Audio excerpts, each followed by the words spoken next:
We humbly request the free treasures to lend us through wisdom. We dedicate the merit of reciting the Dharani of the great compassionate white tooth Shakyamuni Butsu and celebrate his supreme enlightenment.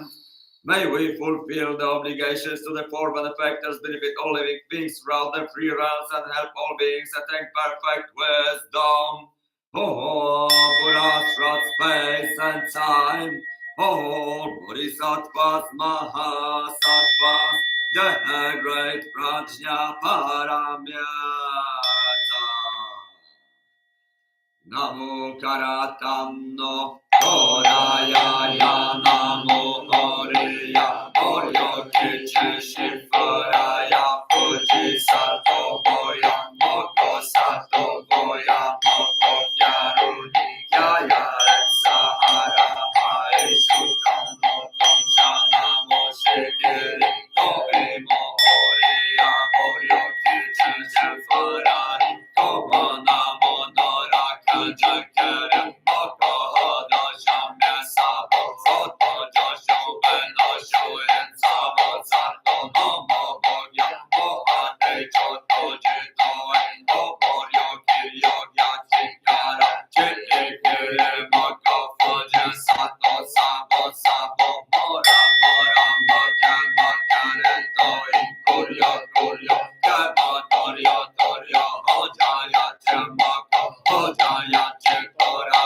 Tora Shirya Shefaraya Sharo Sharo Opo Amora Kotere Yokya Yokya Sheno Sheno Ora Sankara Shari Haza Haza Pura Shaya Kuryo Kuryo Mora Kuryo Kuryo Kara Sharo Sharo Shara Shara Surya Surya Fujeya Fujeya Fudoya Fudoya Echereya Mora Kinja Shara Shantya no Hoya Mono Sama Koshidoya Sama Kamaka Shidoya Sama Kashidoya Shefaraya Sama Kanora Kinja Sama Kamora Mora Sama Koshira Sama Magyaya Sama Sama Koshidoya Sama Shakara Shidoya Sama Otomaya Shidoya Sama Ora Kenji Hagyaraya Sama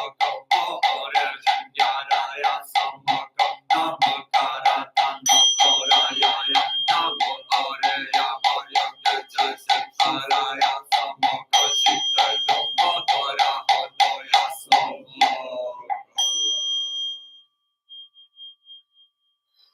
Yanki Shinzo Fuji Shokan Yorai Funzo Daihemon Bukai Jinshu Soshi Johin Bonni Kohon Shihon Soshi Kajirai Dai Osho Gaisan Deji Myoshin Taishitsuon Zenzo Dai Osho Kaka Jojo Zuyan Jiho Sanshi Shishi Foshi Sanbusa Mokosa Moko Hoja Horomi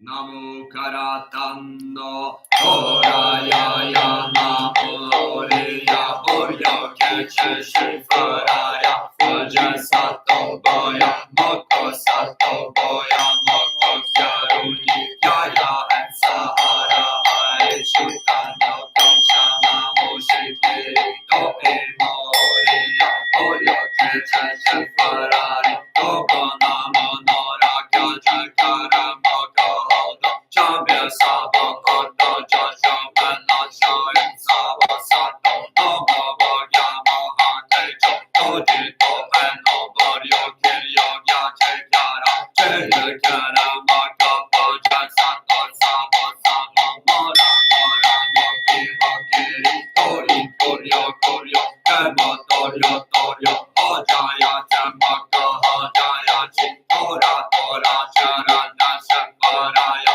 Sharo Sharo Mama Hamora Hachere Yoka Yoka Shano Shano Hara Sankora Shari Haza Haza Pora Shari Kuryo Kuryo Mora Kuryo Kuryo Kere Sharo Sharo Shara Shara Suryo Suryo Fodeya Fodeya Fodoya Fodoya Mechereya Nora Kenya Shere Changen Nohoya Mono Somo Koshidoya Somo Moko Shadoya Somoko Shadoyuki Shefaraya Somoko Nora Kenji Somoko Mora Mora Somoko Shira Sukomo Yaya Somoko Somoko Shidoya Somoko Shakira Oshidoya Somoko Odomagya Shidoya Somoko Mora Kenji Haryaraya Somoko Ohori Shingyaraya Somoko Namakara Tanto Koraya Namu Horeya Borya Kecha Shakaraya Somoko Shitedo Modora Hodoya Somoko.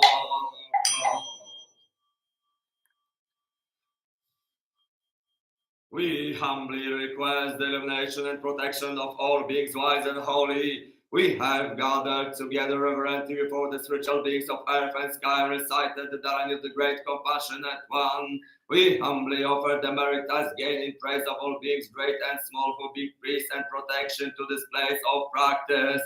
May we have harmony in the Sangha, peace both inside and outside, and freedom from all hindrances in the way.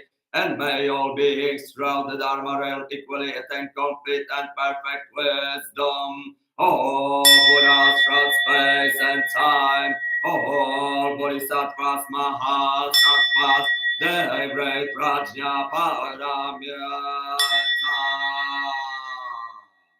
the Dharma incomparably profound and exquisite as well met with heaven and hundreds of thousands of millions of kalpas. We are now permitted to hold it, see it, hear it, and accept it. May we awaken to the deep mind of Tathagata.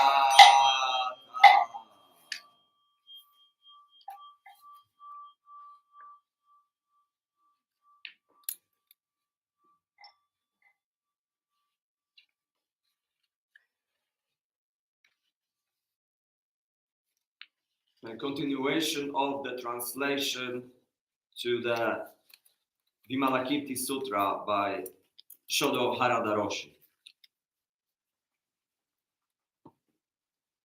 This word has no fixed form. It's always changing, always transiting. We think we have done this and done that, but this is only relevant when we are alive and fades away when we die. The uncompounded, the indestructible, is the Satori that does not die.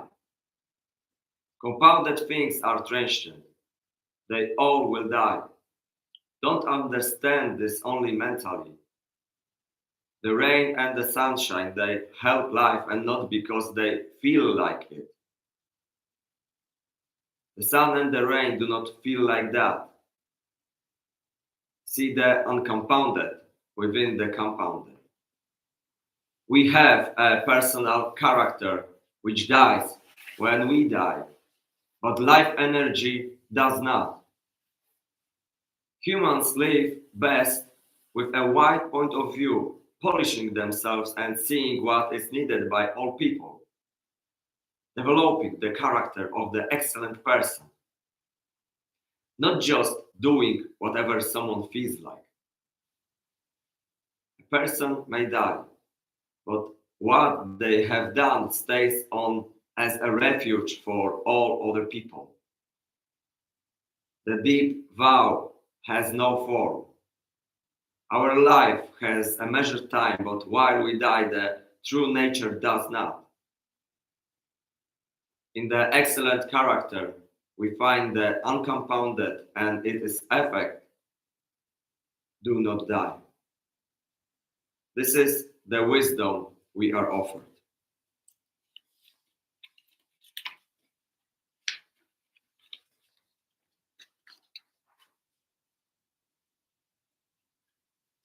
Next sutra says, if you are bodhisattvas, you should neither exhaust the conditioned nor abide in the unconditioned.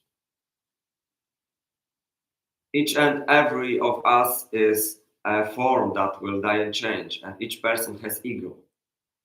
In this ego and this body have greed and anger and ignorance. And when we go all of it, all will be gone as well.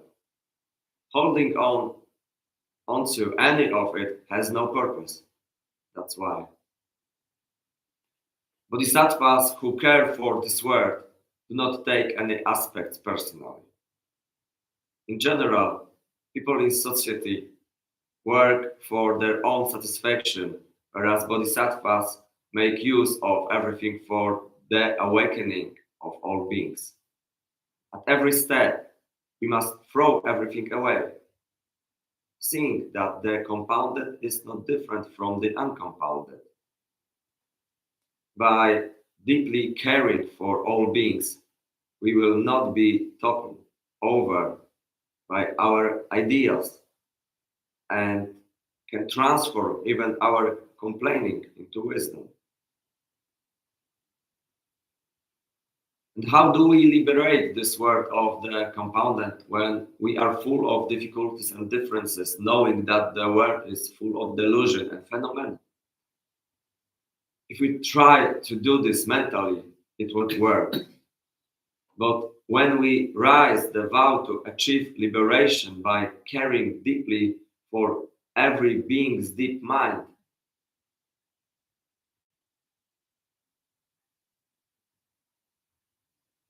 this world will be seen clearly and we will give liberation. Wisdom is not dualistic. Our liberated character has no fixed form. Humans are, as Master Dogen said, a wisdomless lump of flesh at the beginning. We have to take this and look at it and make efforts to awaken. When the Buddha was 80 years old, he told his disciples that his body was like a creaky old cart, and his disciple Ananda was astonished to hear this. Knowing the Buddha had infinite wisdom, Ananda had always felt that the Buddha would be infinite too. Ananda was astonished and deeply perturbed. The Buddha spoke to assure them, you must find your refuge in yourself. Don't look outside. You must find your refuge in the Dharma. Don't look elsewhere. Polish this wisdom, and there is no end to the giving life and wisdom to all people. This is the Dharma. Do not turn to others. Turn within and turn to the Dharma. Our wisdom has no form, so we learn that there is no fixed thing in existence. Everything is in flux. With this insight, we guide the deepening of human character, bringing forth the wisdom at this. This is the way the compounded can become uncompounded. Everyone doing session is doing it for realizing the gate of the compounded and the uncompounded. At the beginning, we can't even sit 30 minutes, but eventually we can realize the way of not having our key go up into our head and keep it down in our tummy. We learn how to use this inconvenient body and realize how to enter samadhi. In the beginning, we get desperate, and the actuality of it is that it's hard to simply breathe. Our legs hurt. We want to be somewhere else. We are uncomfortable. We all live in a world of complaining and ignorance, and we have to work through this and realize how to be in samadhi, make efforts and receive everything that comes. And through that comes our ability to find a useful wisdom and see clearly how to live and use this life with this inconvenient physical body. At first, we are thinking all kinds of things, but that goes. And we are able to realize that way of doing our work, being completely unaware that we are working, not being moved around by the pressures within and around us. The way of the sixth patriarch guides us in doing this. Do not give rise to thoughts about anything that you see and hear, and at the same time paying no attention to any thought that arises within. For what we are doing session? When we learn how to align our mind, we will be not moved around by those around us. It's not about being something that doesn't see, doesn't hear, and doesn't speak. We can't make Zazen into something that is such mental. But we are so conditioned into thinking and all the time that we need effort to align our breath and sustain our soft flexibility. We sit and become our sitting completely. We chant and becoming our chanting completely. We eat and we do our eating completely. We are able to not be moved around no matter what we are doing. This is Zen and this is Samadhi. As people of old say, when you play the shamisen, you must play it not with your hands but with your empty mind. Don't play it with your hands, play it with the playing of it. What plays? We are not separate from the moving. This is the compounded becoming the uncompounded. We are playing but not even aware of it. If we are self-consciously aware and play in such a way, the audience is not satisfied. We are not yet able to do it, not yet able to do it, not quite yet able. This is the compounded becoming the compounded. The various paths, arts, and sports all require the state of mind of not being moved around. The instruments, the techniques themselves are the compound. To not be moved around in the playing of them is uncompounded. And all of this wisdom is endless. It is without end, because we are always re-energizing society doing this. This is the base of the way of Zazen. There are different levels of people sitting in a dojo. Some are beginners who have never sat a session. Some have been sitting for decades. Another person may sit without budging, without moving an inch, while your own legs wanted to explode. They are in so much pain. Yet another person sits without budging, and both are humans. So use that person as a mirror, and without letting the key get high, get deeply serious. Follow each breath totally, completely. Lose track of this body.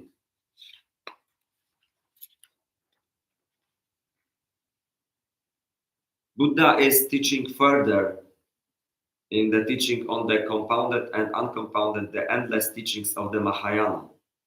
Not to be concerned only with one's own training, leaving society behind up in the quiet mountains.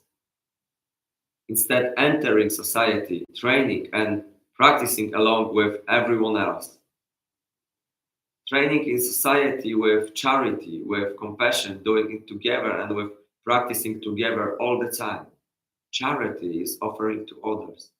Compassion is using kind words, giving those words freely, encouraging others, being willing to train along with others.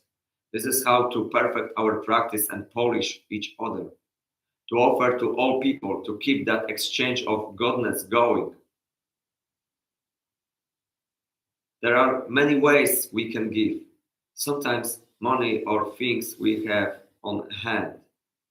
If we have no money, no things to give, we can always give wisdom, charity, kindness. The wisdom of our own experience in realizing the truth is the infinite charity, whereas giving material things will always be limited. Wisdom is unending, and that is what is most important. The Buddha taught that we can always give a kind face, kind word, kind eyes, kind peaceful face without angry mean a lot. Kind action, kind abundant mind.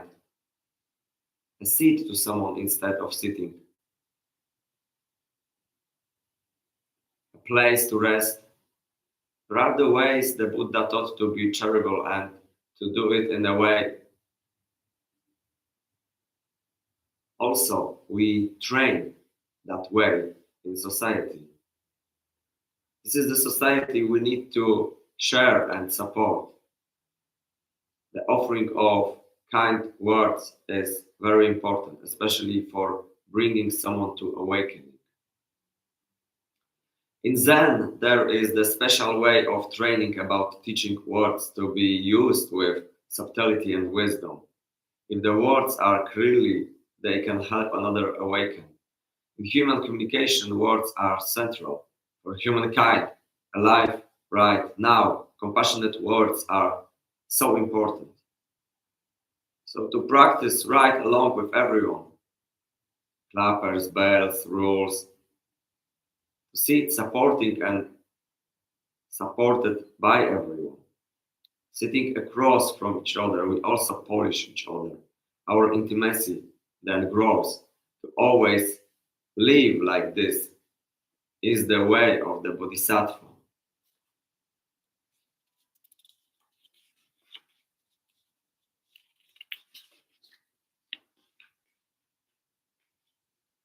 Vimalakirti points out that to leave the world in order to find ourselves a quieter place and work in solitude is a hell realm. It is not about us pursuing our own preferences, but to do what is best for all beings. Within this busy world, find a quiet place inside without dividing oneself from society. Bodhisattva has great courage, is a person of great mind, not just living for their own benefit. The way of the Buddha is clearly expressed in the words, I have the true Dharma I, the marvelous mind of Nirvana, the true form, the formless. In the subtle Dharma gate, independence of words, transmitted beyond doctrine. This is what I have entrusted to Mahakashyapa. Buddha had just taught the Lotus Sutra teaching how all beings can be liberated. At the time, the gods of the heavens showered down flowers from the sky. The Buddha took and held up a flower. He said not a word. No one knew what to make of that, but Mahakashyapa simply smiled, becoming one with the heavens and the earth. Just as this great sky receives all with no beginning and no ending, which holds all the stars, the great sky which has never died. Within it, all beings come and go, again and again born into form and returning. Chanting a huge sky sutra, we wonder what will come, what will we get, what will happen if we sit zazen. We won't become anything, we won't get anything. We will let go of that need for self-satisfaction, just like the sky and its four seasons, each with their own flowers and sceneries. As well, all receive these changes within this huge mind.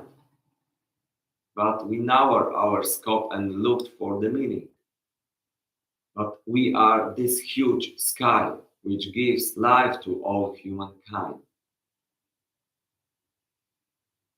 I have the true Dharma I, the marvelous mind of Nirvana, the true form of the formless, and the subtle Dharma gate, independence of words, transmitted beyond doctrine.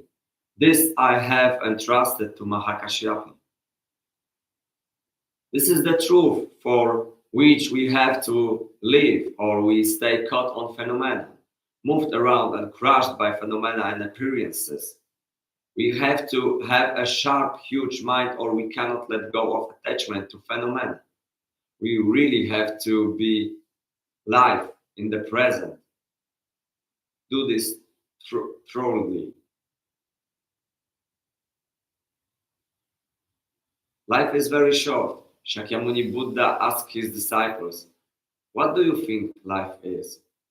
And the first one said, life is very short, maybe just this one day. In this one day, we never know what is going to happen. A war could come, a crisis could come, an earthquake could come. And the Buddha said, you have understood the skin of the Dharma. The second disciple said, life is very short, the time of a meal. Eating one meal, everyone coming together to sit down, suddenly even a landslide could come and the whole and end the whole thing. To him, the Buddha said, you have understood the meat of the Dharma. The third person said, a single breath. With a single breath, we don't even know if we will breathe in or out again. And to this person, the Buddha said, you have understood the marrow of the Dharma. People are so busy looking for external good fortune. We don't even look within, or even one day sooner we should be realize this deeper truth of Dharma. Hearing the Dharma, to not waste a minute of it. This is what brings meaning to life. But a life of no Dharma, truth, is really empty. If we have a choice to hear and teach that truth in any means, to take that choice. Buddha, for 49 years after his deep awakening, he was teaching every single day until he died at Kushinagara. Bodhidharma taught until 140 in China, finally arriving after 3 attempts to cross the ocean. And Ganji Wajul came to Japan from China after 7 attempts during which he lost his sight. The point is not to just hear the words. The words are guides directing us to the living truth. In this way, in the Dhammapada, the Buddha teaches how rare it is in this world of life and death to be alive, how rare it is to be able in this world to hear the Dharma, how rare it is in this world to be able to practice the truth of this Dharma, and how rare it is in this world to be able to meet a true teacher. Our life is very full of ups and downs. We succeed, we fail, we succeed, we fail. We get sad and miserable. But even then, when we are so sad and miserable that we don't want to live, remember the bodhisattvas. The bodhisattvas know that things cycle, that is never all only darkness. Even if we don't know what will come, be unmoved around by whatsoever. As when we are sitting on a solid seat on a moving train, we watch the scenery go by in peace. But if our seat was poorly attached to the floor and shook out, we couldn't experience that peace. Our zazen is for this, helping those who practice for the first time, not putting them down because they are insecure and don't know how to practice. Instead, guide them with patience. If we entertain pride and desires, purify them. And remember that we are only actually alive this very moment, right here and right now. To do zazen, we just do zazen. To do cleaning, we just do cleaning. To do sutras, we just do sutras. Buddha Dharma is the matter of having ongoing clear mind moments. The ongoing clear mind moments that allows us to not be moved around, to not be unfocused or pulled around by desires or extraneous thinking. Offering every effort to society allows us to have a delusion about the purpose of our life. Offering every effort to society allows us to have no delusion about the purpose of our life. If we don't know where we are going, we often don't know which train to get on. The firm goal of awakening all beings express our eternal life. With our whole life, we serve from this vow. Others can see that and be inspired to do the same. So that person's life is continued and passed onward to others. We make daily efforts in aligning our way of life. Zazen is for this. Awakening to Buddha's wisdom, we see clearly that this goal was not mistaken because it is experienced directly.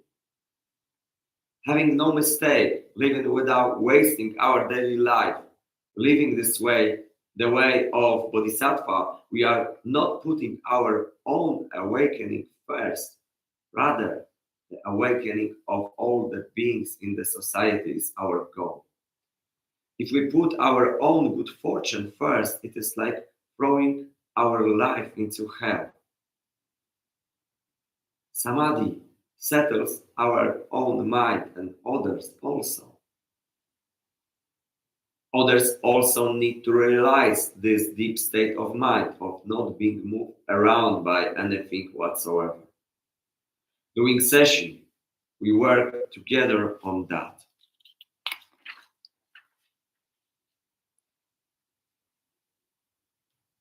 Vimalakirti is not to be deluded by physical appearance when we are all at the origin Buddha nature. Because we can be Buddha nature if we can see that in others, we can see it in ourselves. If we can see it in ourselves, then we cannot be destroyed. See clearly and directly, this is our true nature. If we see that, we cannot see others as anything else. Not to discriminate and always see true nature is most important. We must not be deceived by the various surroundings we find ourselves in. See the wisdom in all the situations we encounter. The trees are wisdom. The rock in the garden is wisdom. The rain is wisdom. We can awaken just hearing the raindrop. Listen. We listen for a while and we actually become that raindrop in its falling. Plop, plop. This raindrop is also wisdom. It can bring forth our minds through understanding.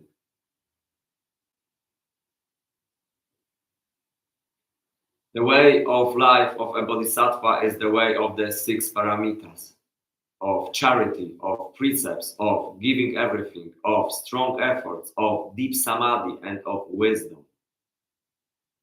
They are all written on the boards in Zen.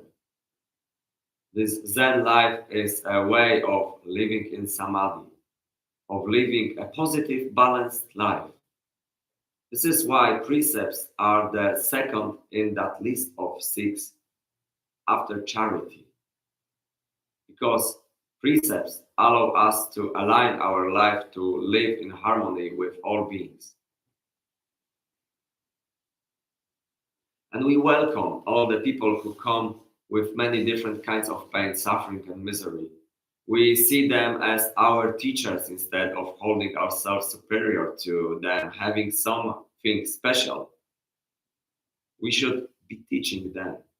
Find joy in this opportunity to learn from others. Not thinking of ourselves as someone who has attained something special. As it says in the Bodhidharma's 10 severe precepts. 10 severe precepts. If we think we have made some great efforts, or if we think we have achieved some deep understanding, that is the same as thievery against the precepts of not to steal. Do not think that we have received or experienced anything special whatsoever. See carefully how to be clear and know how to be careful concerning these 10 evil becoming.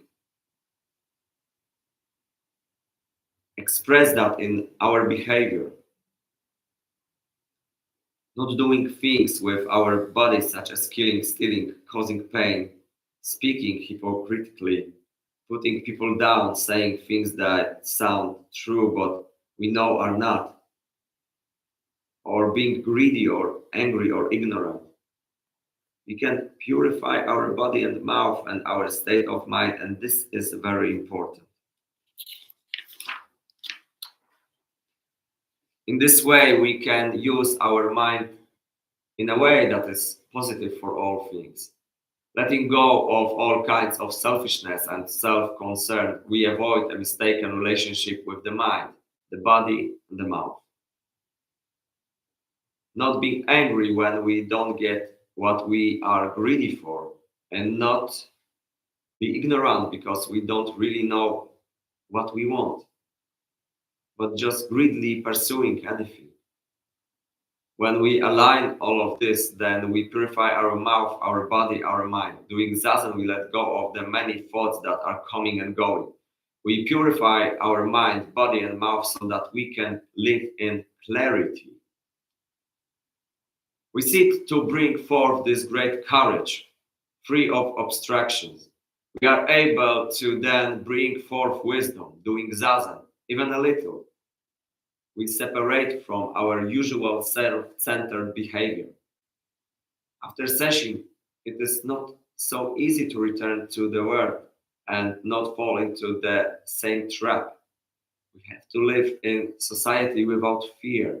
making efforts to not be moved around by things. We have done session, not let it just end when we leave this place. In the Entangled Vines koan collection, there is the koan. The badly behaving bhikkhu does not fall into hell. The pure-minded monk does not enter nirvana. We have the teaching that we should extinguish all the flames of the passions, the flame of greed, the flame of anger, the flame of ignorance, and then find the serenity of nirvana. But knowing that serenity of nirvana do not just sit down in the way of being, rather to go into the world with that state of mind, yet simultaneously to not move away from people who are not in that state of mind. Rather, do not mind any great effort it may take to care for their pain and suffering. Finding a deep way of solving our own pain and suffering as we see them as ourselves. To penetrate that they experience deeply and see it as our own experience. The poor monk does not enter nirvana. The badly behaved bhikkhu does not go to hell. The pure monk does not enter nirvana. The badly behaved bhikkhu does not go to hell. To not enter into nirvana is to stay in the world, right in the middle of things, working with everything we are in order to liberate other people, to ease the minds of the others with no sense of being two different minds, not making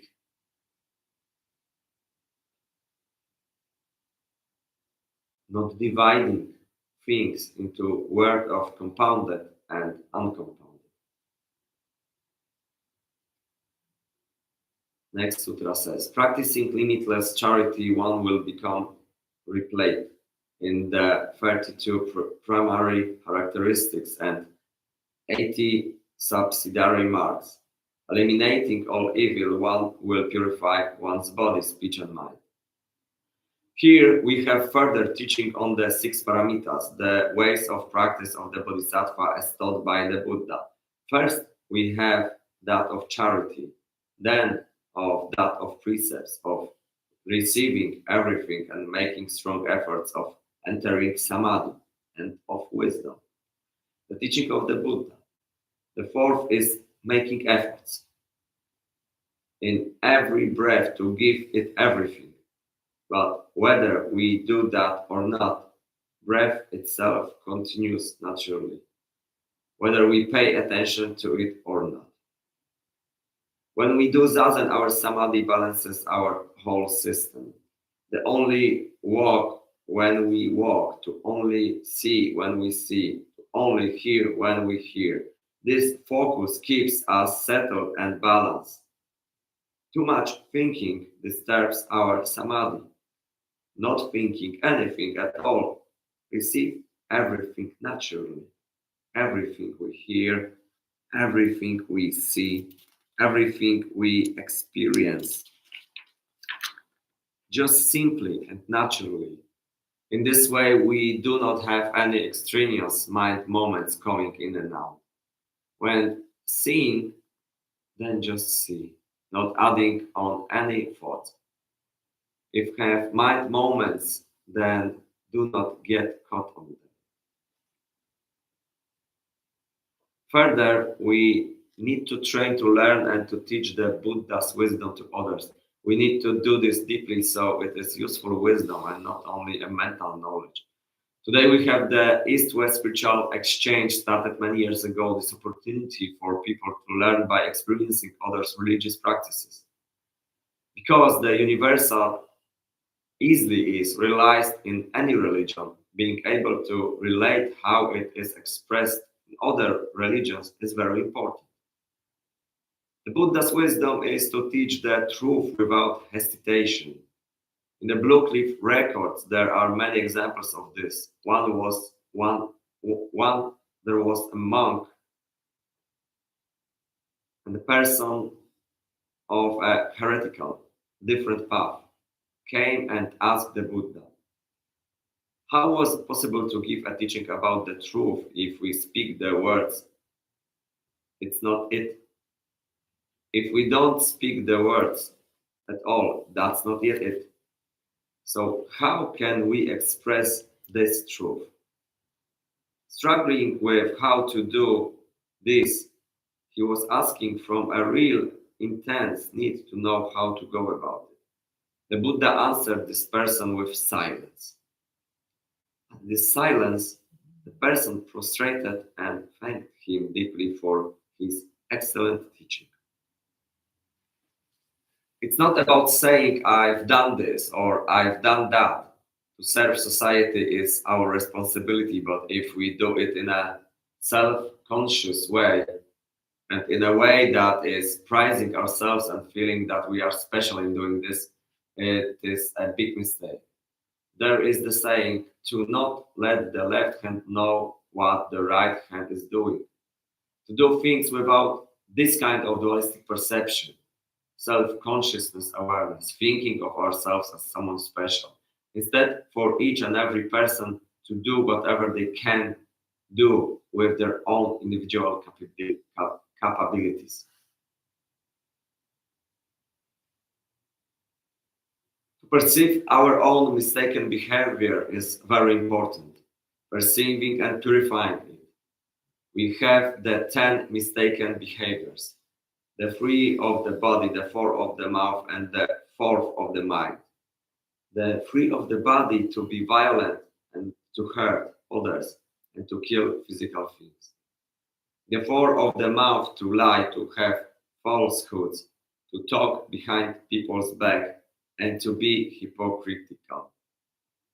The 4th of the mind to be the deceptive and to bring things into a way that it's not how they actually are.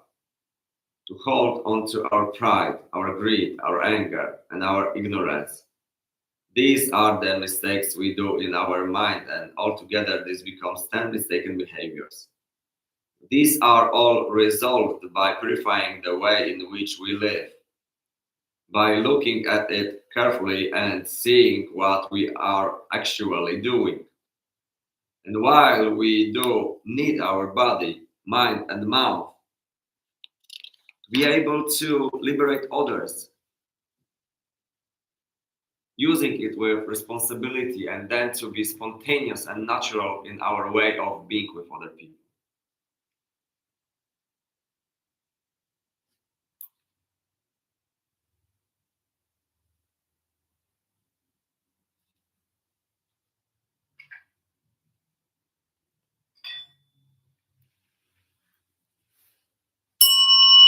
Sentient beings are numberless. I vow to liberate them. Desires are inexhaustible. I vow to put an end to them. The dharmas are boundless. I vow to master them. The Buddha's way is unsurpassable. I vow to become it.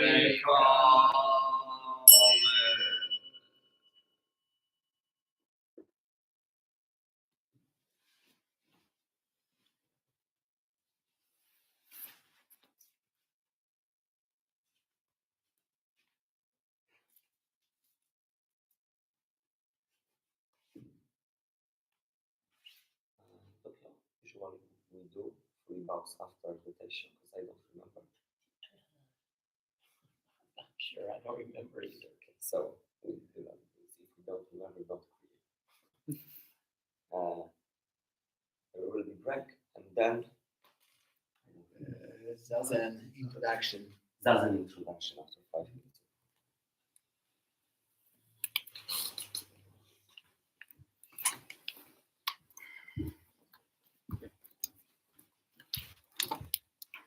So thank you for watching us. Yeah, I've noticed all the comments. I will share them later. We are on YouTube and Facebook in the same time. I will end the transmission on Facebook and I will create a new post, new video with Facebook for the next introduction to Zen part. It will be live in 5 minutes on Facebook, but will stay live on YouTube.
Możesz zobaczyć, czy na telefonie przynajmniej było się, tak?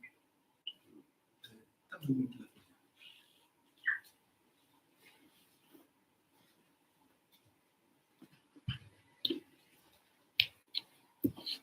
Nie, perfekcyjnie.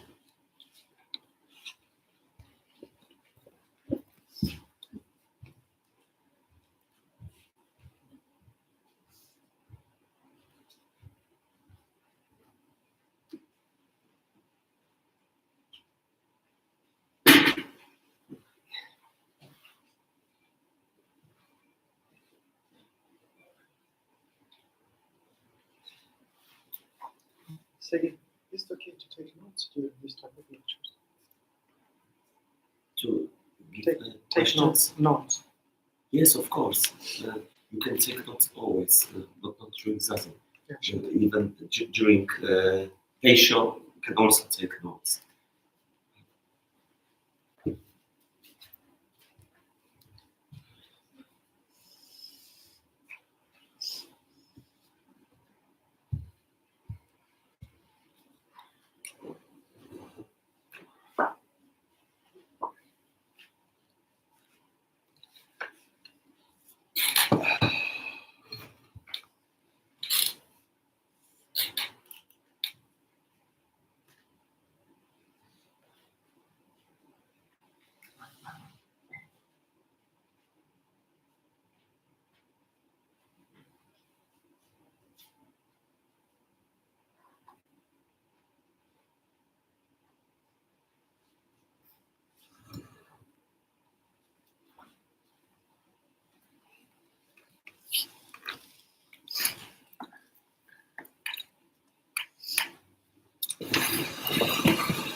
Okay, we ended with sitting Zazen last time.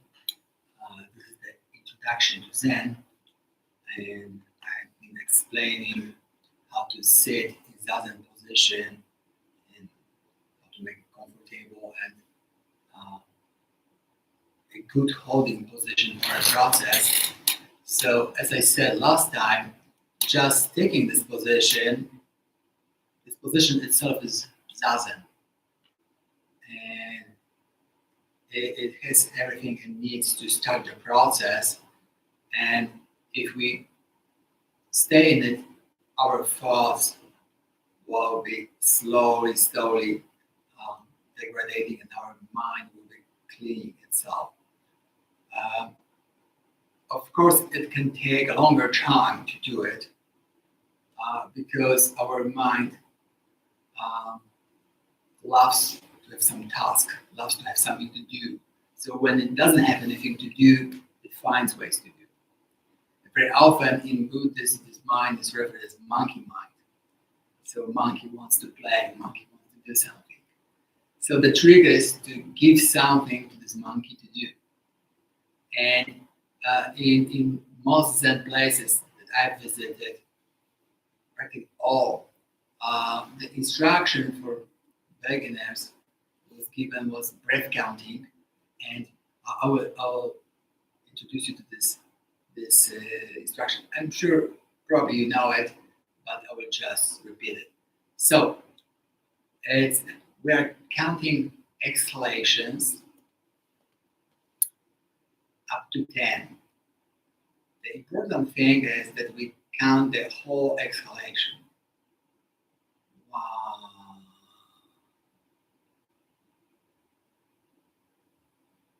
2,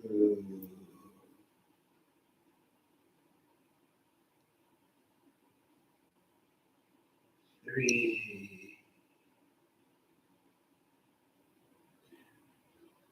and to the very end, stop. The important thing is that you don't want to leave gaps, because whenever we leave a gap, it's the moment when monkey gets bored and wants to do something else. And that's why, in general, in all our Zen activities, we don't want to have too many breaks and not to get busy all the time, because when there are these breaks, yeah, our mind starts looking for some task, distraction. It's maybe another digression. Very often, session is called, it's compared to like a snake in a bamboo tube. That there is no space to wiggle to the sides. You just have to go straight. So that's the type of conditions we want to create for our mind in itself, to just have only one direction, no decisions, just one thing to do. Coming back to the breath. So we count like this up to 10, and after 10, we just come back to 1. And we just keep repeating this practice. If we make any mistake, if we are counting on 45, we just come back to 1. And sometimes we just space out and start thinking about something else. Not a big deal, very frequent, normal thing. Just come back to 1. Don't get busy with mistakes. So it seems to be very, very simple practice, but when doing it, we find it's very difficult to just do it, because we very often see that we want to add something to it. For example, we want to make the breath longer or more even or something like that. No, the instruction is just follow the breath. Just follow the breath, and that's it. So if we are doing something else, we're not doing the right thing. Exactly. So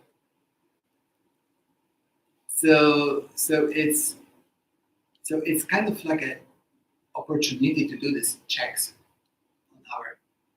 on our presence.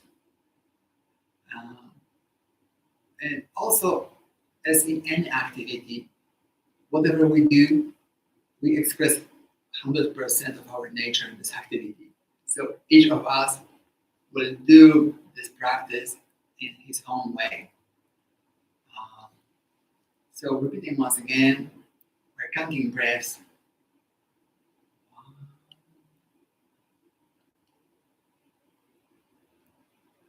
2,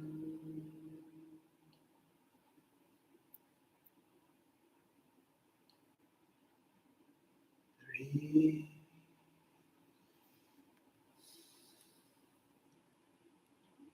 4,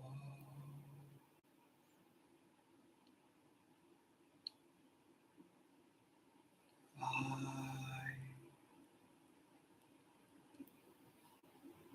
Although the end is silent, I still keep counting. For some people, this technique is too difficult or too easy. So, and there are different teachers. There are some teachers who say, don't modify anything. Don't change anything. And there are teachers who said, oh, experiment a little bit or change something or say, oh, do it other way.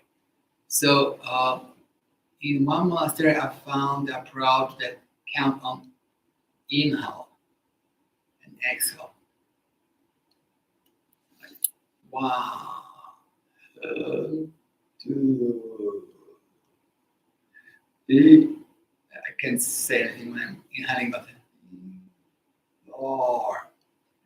And it's when I tried it, it was easier for me because my monkey is busy all the time, and very often on this inhalation, this is the moment for me for thoughts to set the scene. I would say in every step is just counting exhalations, like in our original instruction, and more difficult is counting inhalations. Yeah, because on exhalation is the moment we want to do the action. We usually act on exhalation. So this is more tricky, more difficult time for us to stay present, to let the monkey to grab the steering wheel and ride somewhere far.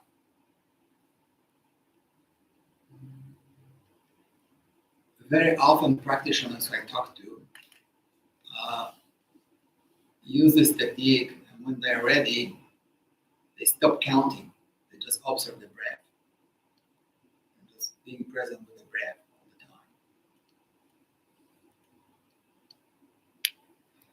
all the time. Because for me, sometimes this technique was difficult because I was using words, it's counting.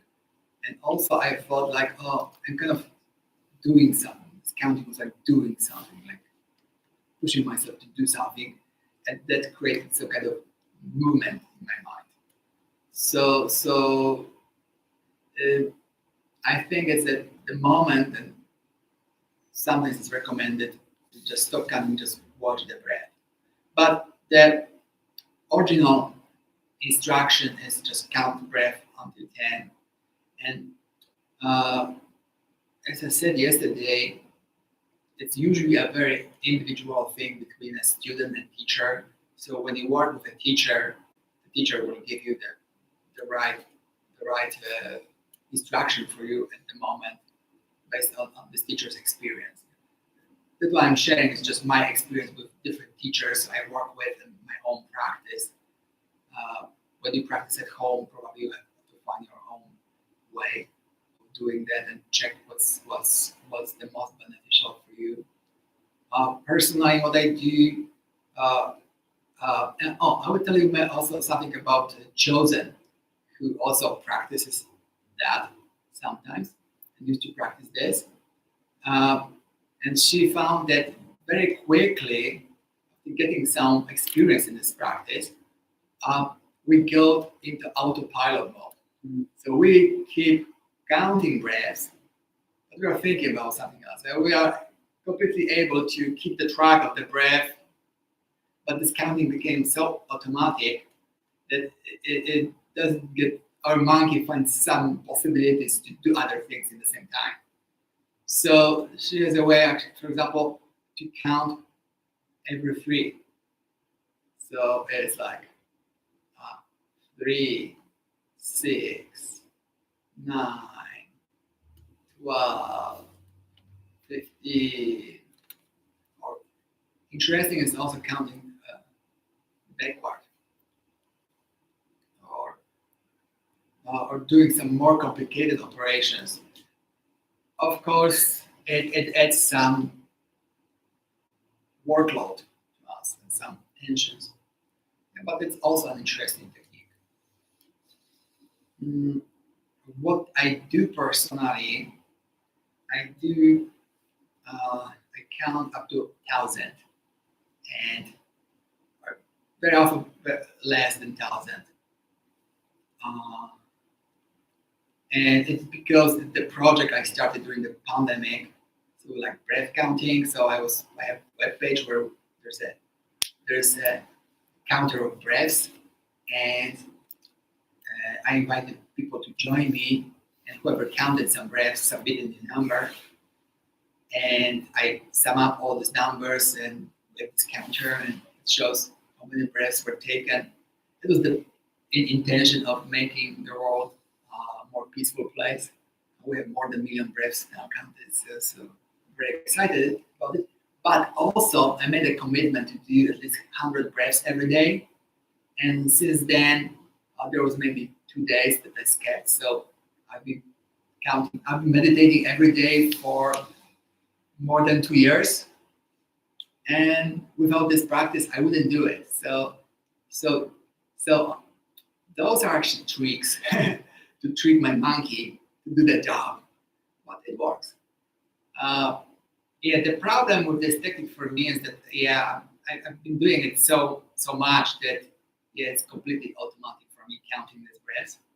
But I've also noticed that although it's automatic and a thought has possibility to it's still more efficient than just letting my mind to do whatever it wants. So it and also it's easier for me to come back from being distracted to being present.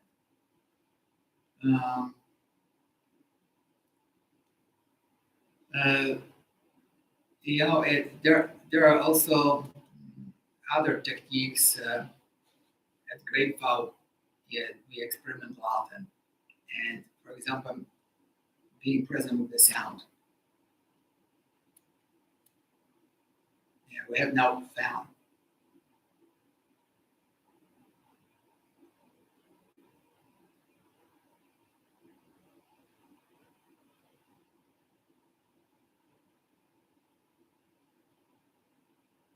Yeah, we don't have much variety of sounds because we are in a theater, which is probably well isolated. And meanwhile, we have birds outside, we have flickering lights that make some sound.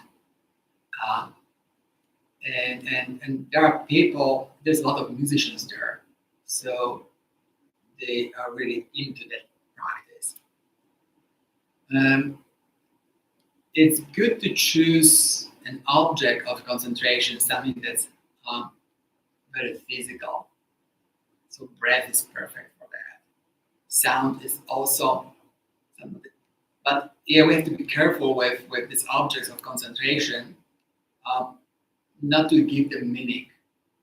So it's not about, oh, that's cat making meow, or that's a dog barking, or there are cows somewhere. It's not about that. It's just, that's it. It doesn't have any meaning. It's just stimulation. And it's about better things. Because what we want to be in touch with is reality. And reality doesn't have any meaning, any interpretation. Our mind is producing interpretation. So if we are in this interpretation, we are not present. So that are also very interesting aspects of practicing with different anchors when meditating. But also, as I said, there are teachers who said, that's how you do it. Count up to 10 and don't play with it, If you are playing, it's your ego trying to do some other techniques, So, and there's some wisdom in it too, This technique has been offered to practice for centuries, and there's a tradition in it. And will we make anything better ourselves? I don't have the answer for you. So everyone's responsible for their own practice.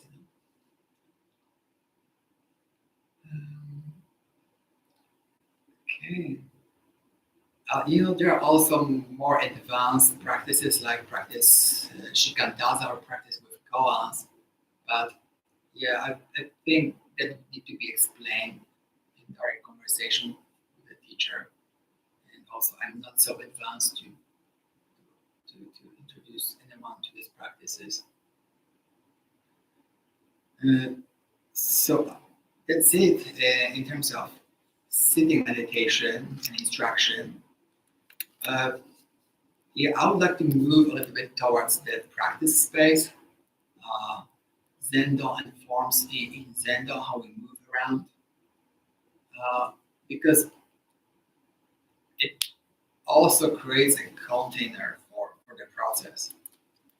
And I started with the body because it seems to be the closest to us, like body, and body is something we control the most, and it's the most intimate for us. But our space is like our second body, the space we are in.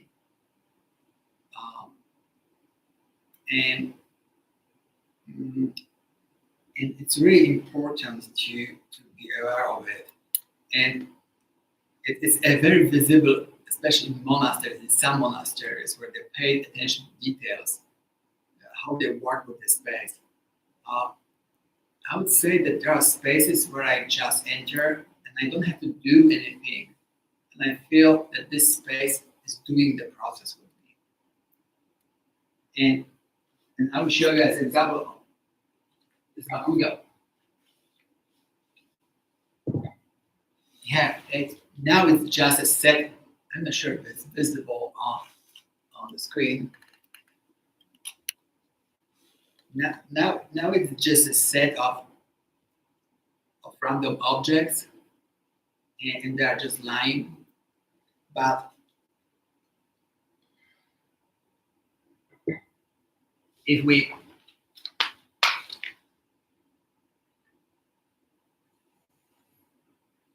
you know,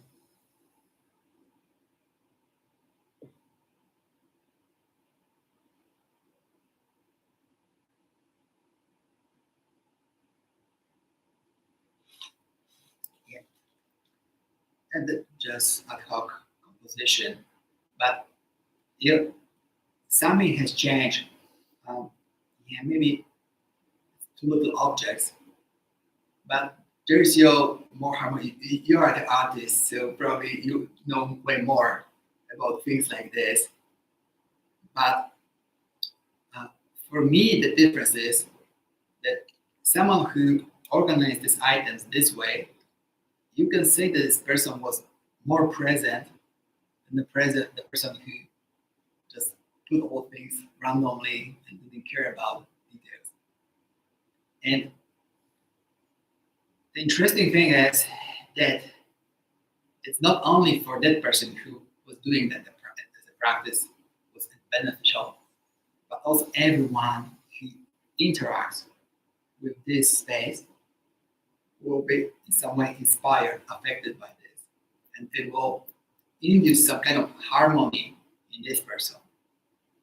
So in monasteries, some are really great at it. People try to organize everything perfectly in many ways. It's not about being obsessive and compulsive about things. Very often people with these problems also organize things. We can put it other way and live with it, but they also see that just this affects people who are in the scope of this object. There is also another thing in it. It's some type of respect to the object itself. In Zen, since Dogen, we believe that objects are living beings, the same as living beings, and we can pay them respect in the same way. Of course, they have completely different nature than humans, than animals, but they also require some respect. And it's I think too subtle to explain it right now. But to make it kind of available right now and say, if we treat objects with some type of respect, each object will meet something also happening with us, some change. It's only part of the story. The story is longer, but I think that especially introducing new people to Zen, telling this, may be good enough. So when we sit here, so as noticed, we organize mats in rows, and very often, and in monasteries, people pay attention to align them exactly, because this way you show how present you are. Organizing shoes when entering Zen, usually you leave shoes just before Zen door, the building, monasteries in Japan are built this way that each function of the life has its own building. So dining hall has their separate thing. Place to sit zazen has a separate thing. Place to do ceremonies is a separate thing very often. And there's also something that's called Founders Hall. So there's a place where you pay respect to all teachers and teachers of teachers. And it's also to build some type of energy in each of the spaces. So in Zendo, we don't want talking too much. We want silence. So usually, if you really have to talk in Zendo, you do it in a hush voice. Or step out from Zendo just to have exchange and come back. And I would say, we can understand it from our Western kind of psychology-based way, perspective, that it's just, us kind of training ourselves that, here we've been always silent, so we have built this habit of being always silent, and that's our mind not producing any noise, and kind of that's accumulates this way. But yeah, I think that our Western way of understanding things is a little bit limited, not very materialistic one. And there is some bigger mystery going on in this world. And like I told you about this object, they have their own soul, their own nature, their own memory, also their own psychology. Of course, psychology of Makuga is completely different than psychology of a human being. But it's a little bit complex to just talk right in interaction about this. And Zen also has a being. It also was born in a certain time, has its life, has its food, and will die one moment because nothing is permanent. So, in some way, practicing Zendo, we are keeping alive that place. So it's just a matter of some type of shift of perspective, because we think about, I'm the subject here, and this is the room me, the king of the world, is using. And it can be treated just like a philosophical, like mental exercise. But it's actually very useful to flip that perspective and say, this is the subject, this is the king. I'm just the food for it. And these shapes are very, very valuable because they help us to the center ourselves, to kind of have doubts about such an importance of I, and also taking other perspectives and seeing the world is much bigger. But coming back to introduction, because it's a little farther from introduction what I'm saying right now. In every monastery,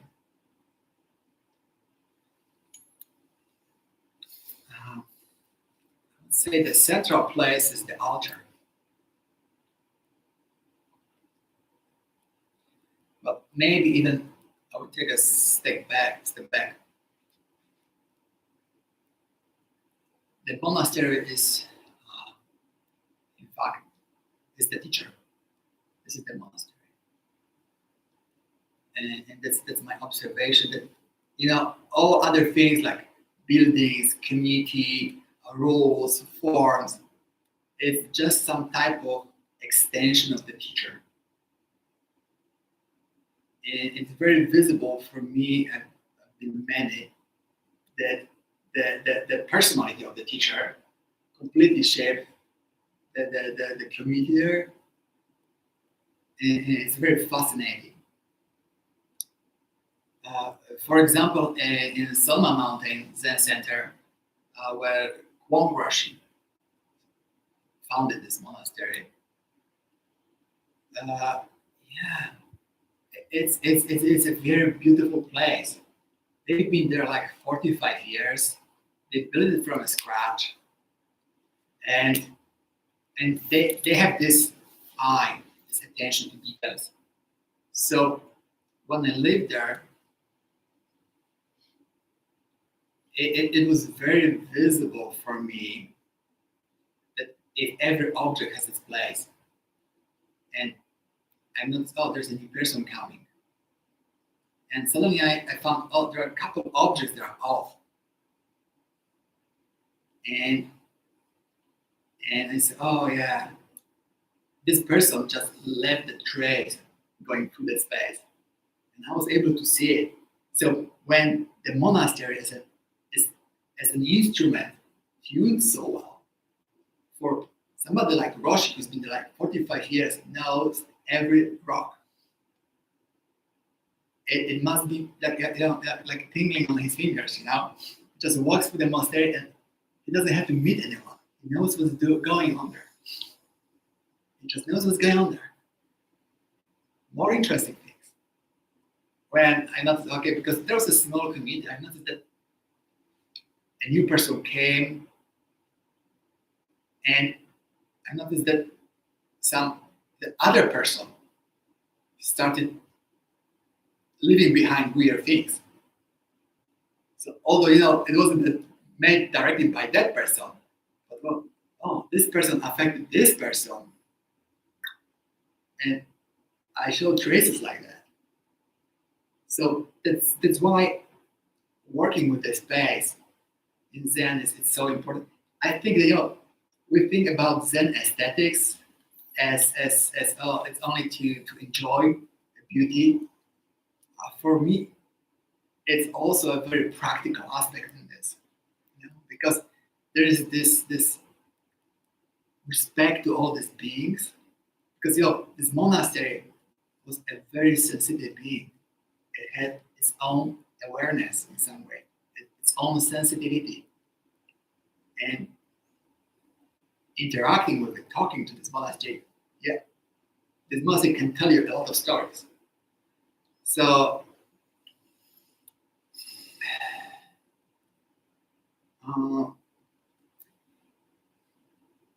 so coming back to the monastery, so the central figure for the monastery is the teacher, and the rest is just his tools to help other people. And building, teacher doesn't need anything of this. Teacher is, the person who is completely realized is very happy with himself, and but it's like this, that when you see a baby crying and there is, I don't know what's called this type of fake nipple, you can put it in or when you see an old woman carrying a huge suitcase and she couldn't just move it, you would just go and help it. So I think this type of motivation for teachers to just help others, it's not that they need to do it, but it seems to be natural. And this type of teachers don't need any buildings, anything. That's for students.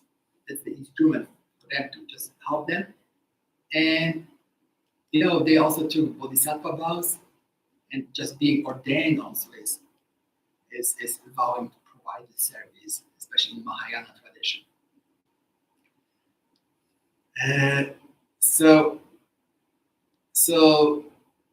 But people who are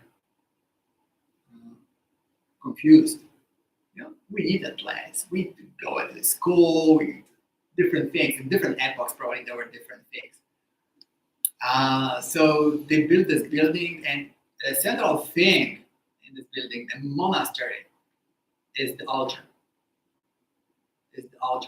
And I talked to some people who were like assistant of the bishop from North America, Soto association. They came to do some very important ceremonies, and there are people who do a lot of ceremonies. So there was like the best people to ask these questions, And they said just that, the monastery actually is the altar, and there's a roof up above the altar, and all the buildings around because of practicality.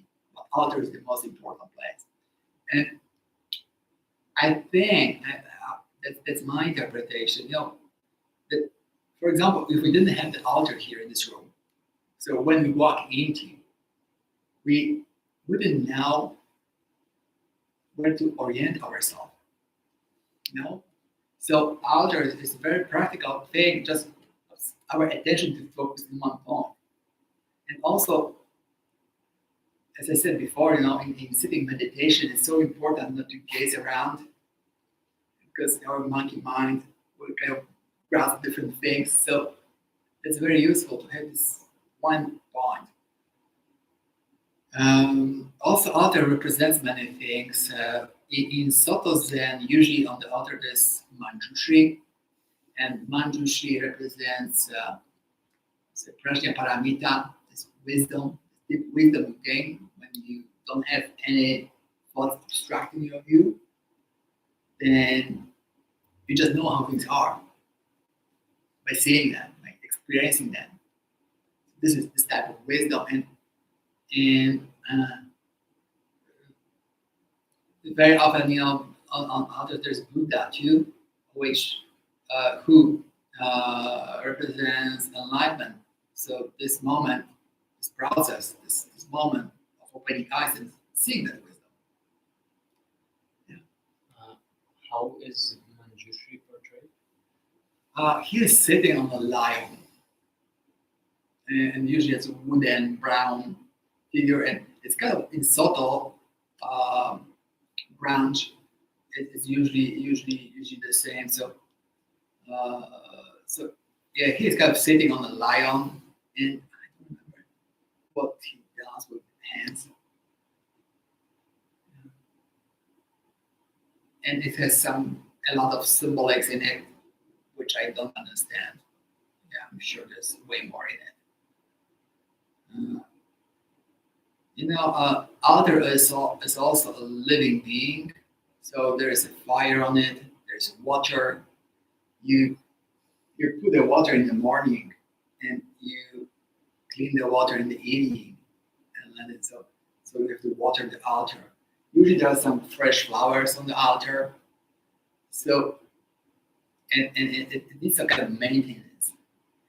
Somewhat like a pet, So instead of maintaining the altar is a practice.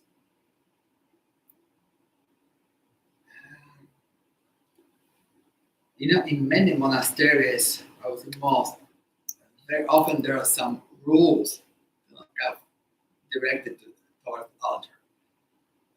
And for example, in Soto, one Japanese monk explaining, when you undo a mat, you put the mat at the altar, you put it actually this way, and unfold it this way. A bigger mat than this one. And they do it this way, not other way, because they don't want to blow the air towards the altar. So it's even more complicated. When you do it, you cannot have the feet like you have. You must have them. Yeah. To not show, for example, the grain to the side of the altar.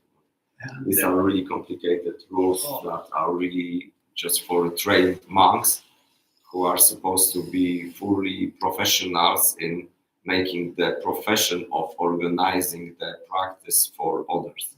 They are just living from that.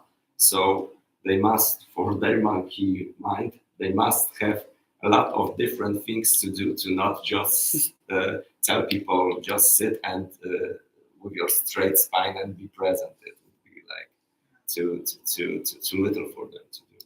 But in monastery like Sogenji, which is not a traditional Japanese monastery, everything was just about the practice. Everything was just about the practice, because our teacher just teaches people how to get into the samadhi.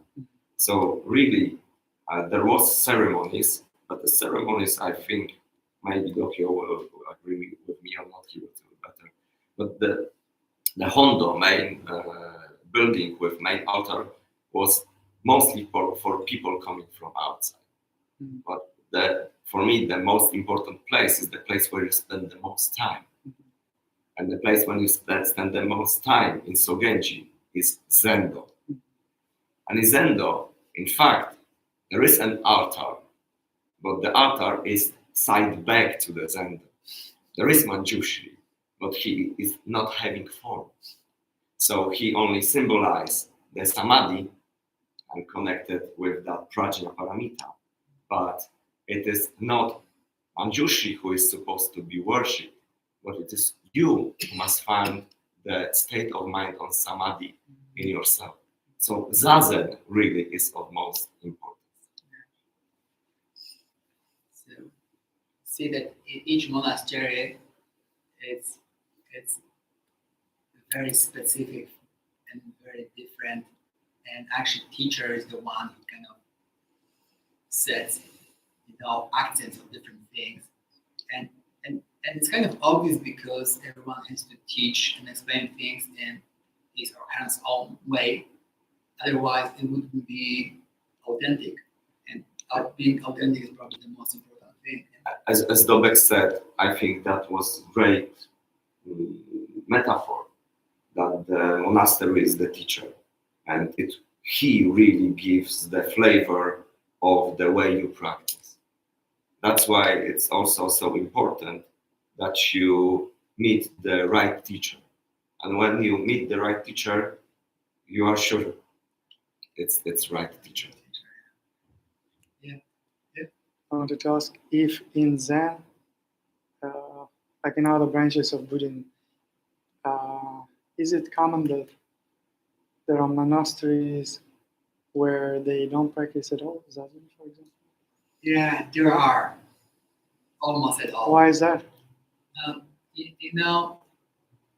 In the US, I would say in the Western world, and the lifestyle has changed.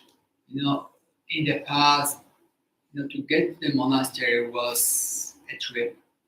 You had to walk far. You had to walk on foot because there were no other ways. Before being accepted in the monastery, you had to stand at the gate and sometimes wait a couple of days because they wanted to check if you are Serious. serious about it. What's your commitment? Is it strong? So, and later when you move, it's not that you could just check on the internet or call family or get this. Now you can be in a monastery and have a job. So it wasn't possible in the past. And also, I think that people were kind of more serious about doing one thing in the life.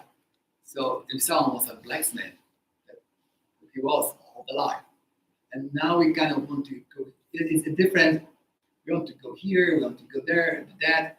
So there's, and also dharma and how we practice has to adapt to this world.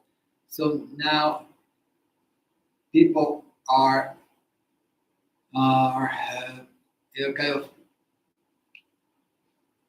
having kind of like wanted to join, practice a little bit and be in the practice, but also have a job, have a family, and other things. And it's hard for people to sacrifice that. And very often they, this is the place that they live, and they have some practice. It's not that they don't do the practice, but they are busy with other things. And this is one example. The second example, in Japan, they almost at all don't sit zazen. Don't see it? They don't sit in zazen almost at all. Why? It's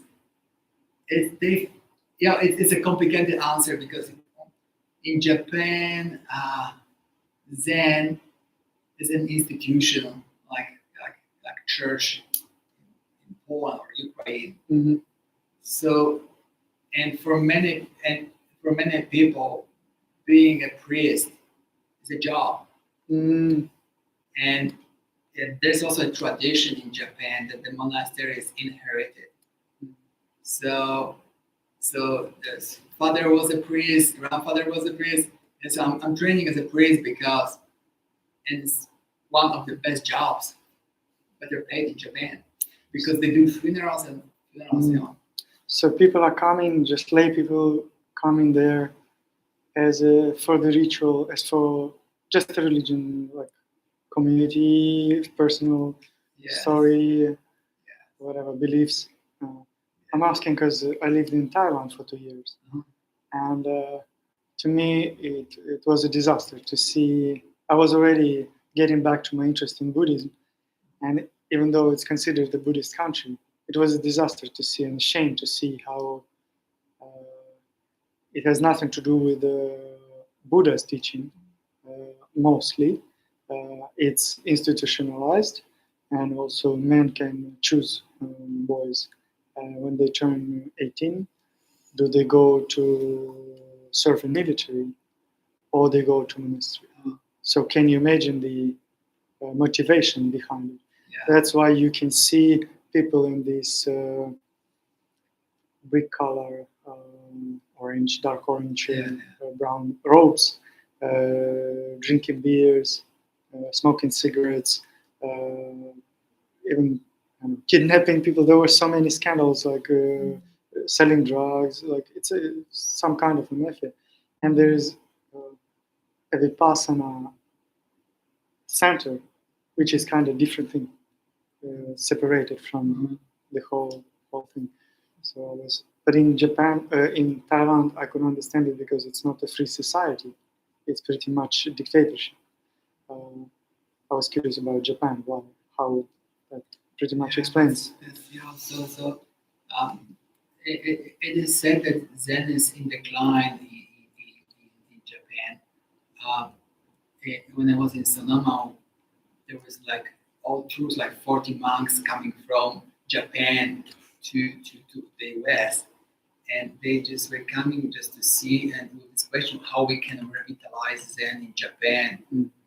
What's happening in the US that is thriving right there? And because and many of them they really had tears in their eyes because they said, my monastery will not survive because there are no people.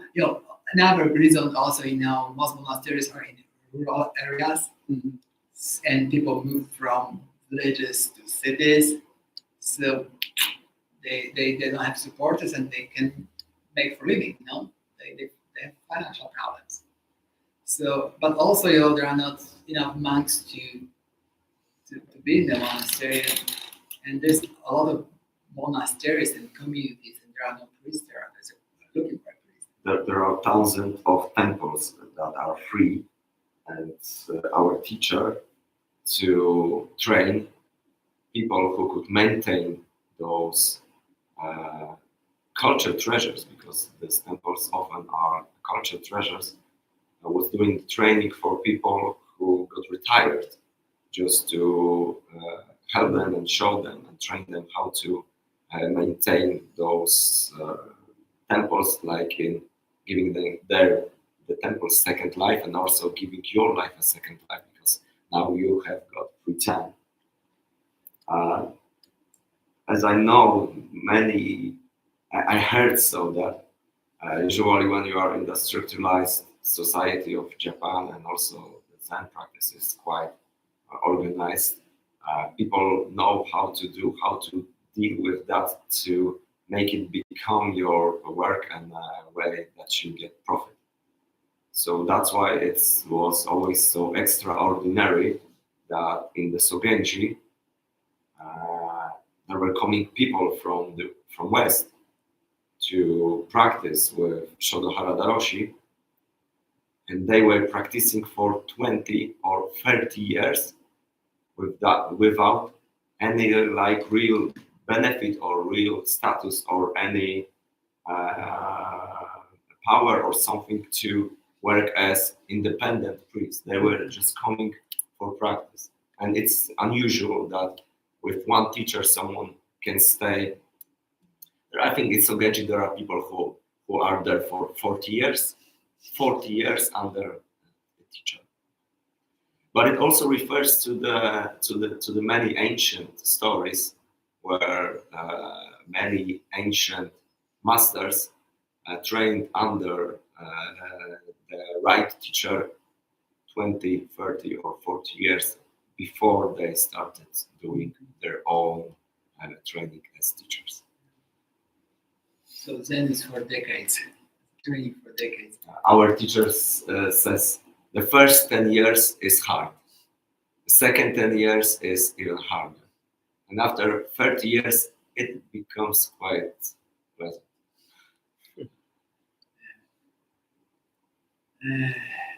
And you know, maybe the last thing I would like to say today is that, you know, I've been talking a lot about monastery because that's where the practice was usually during last centuries, and now practice goes, you know, is more set available for lay people.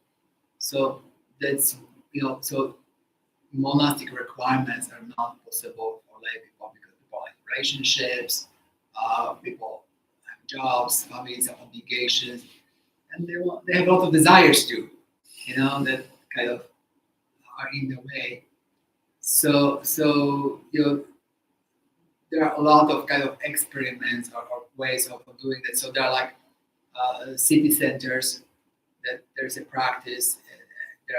That's very popular in the US. There are groups that meet once a week, or your group is meeting every day on Zoom. So it's whatever is possible is being doing, and it's very important, and it holds very often very people and offers a lot, and it's great because, you know, otherwise these people wouldn't be able to do anything, and it's not possible for most people just to go to the monastery at once and just be completely renunciate, like during Buddha time. Okay, you know, shave the head, change the name, get rid of all the possessions, live what. Shakyamuni Buddha, he had wife and children. He left. One child, yeah. So. But then his son was practicing also with him after. Yeah. So he didn't let them completely. He turned back and he was living as a teacher, and the family also stopped. So practice is a sacrifice, and at least I see it in my life that it took me some time to get that moment I can actually be in this situation, and anything external was stopping me from that. There are so many things internal, and when I practice with some people in my hometown, and I see that they really want to practice, but they very often have a problem to get to that place. So I usually do like Saturday, 1 day retreats, and there are many reasons when they can't come. And I see, oh, you know, their practice now is organizing the life in the way that they have space for the practice. So that's they are dealing with, but they have to kind of, yeah, I really want to come, but this, and they have to do these other things and say, oh, yeah, maybe it wasn't more, maybe next time. How do I can and find these ways? And this is also a practice itself. Although they didn't get to my place, but they're kind of arriving still. And this is practice itself. So it's also very important. We are over the time. You're very compassionate. Thank you. Yeah. For people who always get excuses. Okay, thank you.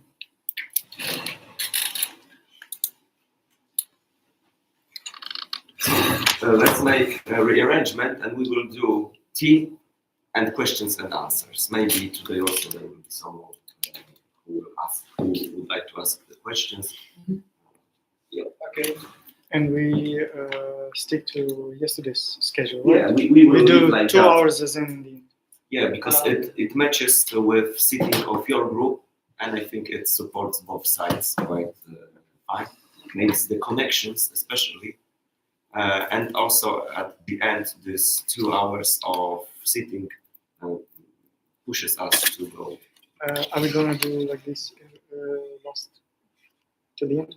All the days? For me, it was a little bit. We were talking before the launch. Which was great. But also, Yeah, let's treat this day as unusual Yeah, day I'll find in the middle. And, I'll find a moment to just. you know, Taisho is also, for me, Taisho was always the best way, the best time of practice. Because in our retreat, the Taisho lasts like 2 hours. It's when it's starting and there is the translation, so it's only period that you can sit longer. And while sitting, you are in the experience, and then sometimes your experience matches with the words of the Roshi. So it's like boosted up and show in that Teisho, Roshi does show you clearly what about his talking, and it's extremely important. What about Qigong and Vietnam? Ah, sorry, I made a mistake. I think there's enough talking. Maybe we don't do my part. No, it's very important. During your practice, only you are talking. So during practice of Teisho, I am talking. During practice of Zazen, he is talking. But we are staying calm and silent inside. So we really need your lectures for So MBS where now. will it fit today? It is now. I made a mistake. It will be now. As in plan. We have a comment from Gosha. She says that after 30 years of practice in the monastery, you forget life. So it's a short break.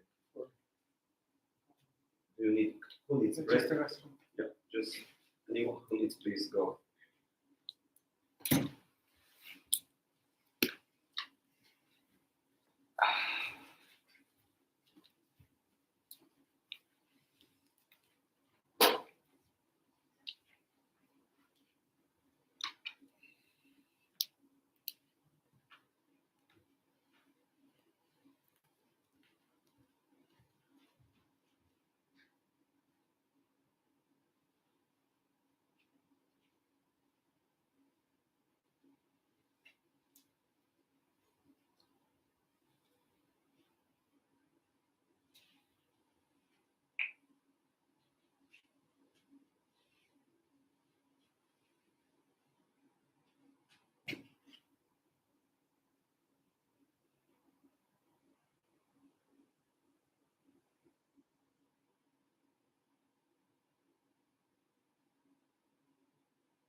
let's sit for about 5 minutes, just gathering back in, and then I'll do a few minutes of qigong, and then a little bit of story that I could share. So about 5 minutes or so.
Okay, so we'll do 15 or 20 minutes of our Qigong movement meditation now. We'll start with a few warm-ups.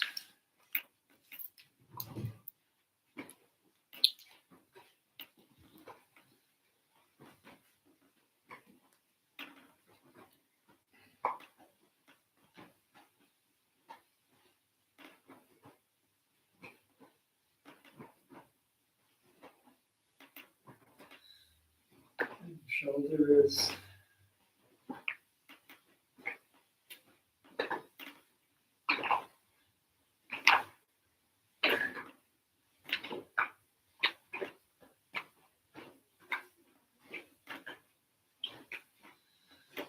And winding down.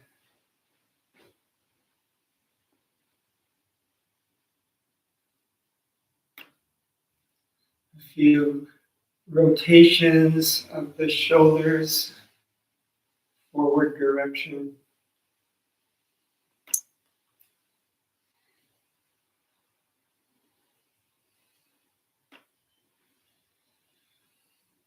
And going the other way.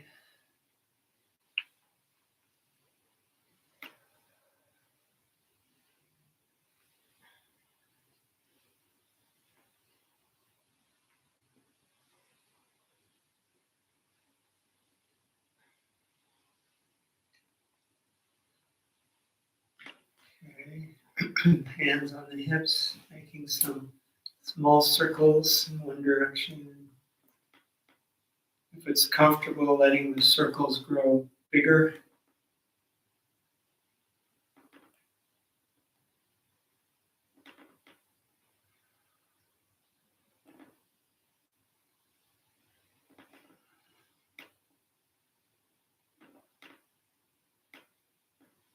And reversing.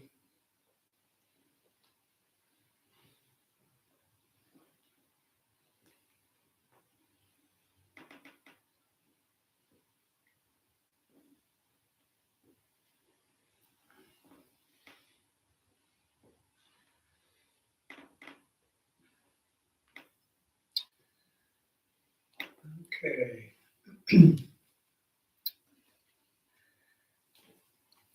Hands resting gently on the knees. If it's comfortable for you, making circles in one direction.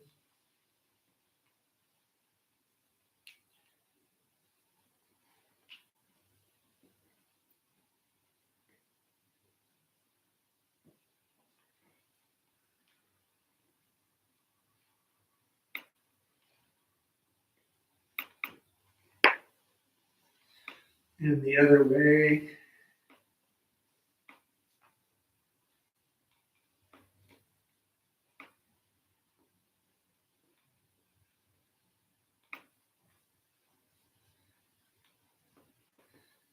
Okay. You shake out just a little bit.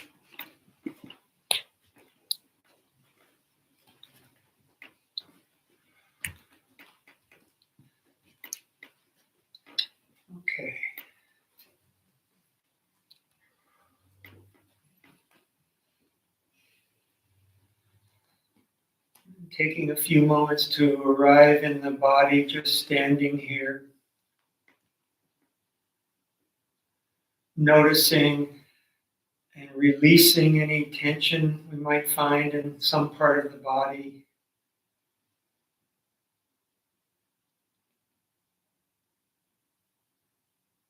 Bringing attention into the soles of the feet, really feeling the connection to the floor and the earth beneath the floor.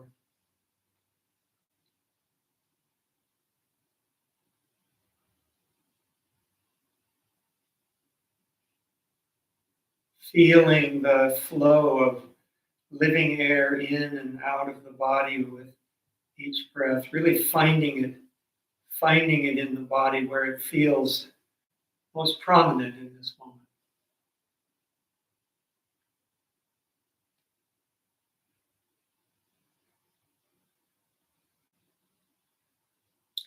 We'll go through some of the motions that we've been practicing the last few days, starting with mist rising from the lake.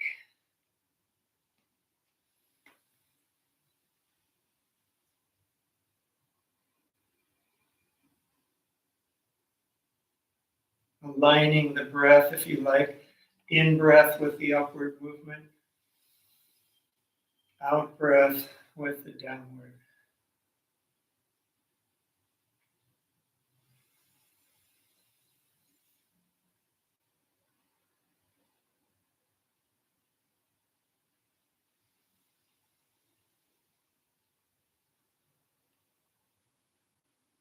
And once more, mist rising from the lake.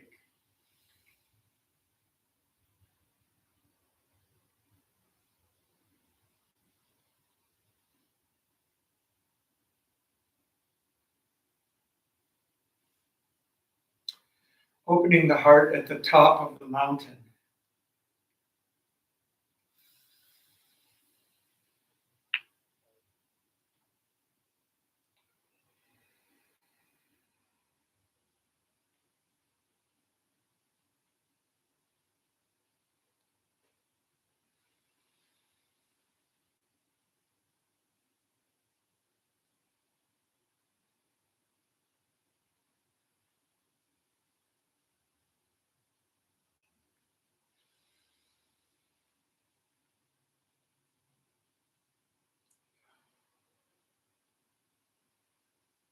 And once more, opening the heart at the top of the mountain.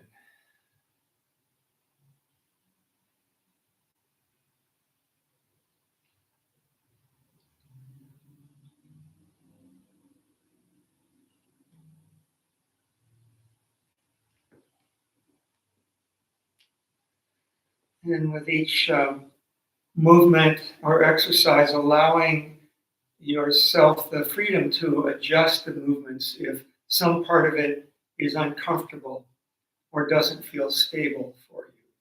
So just doing what feels comfortable for you.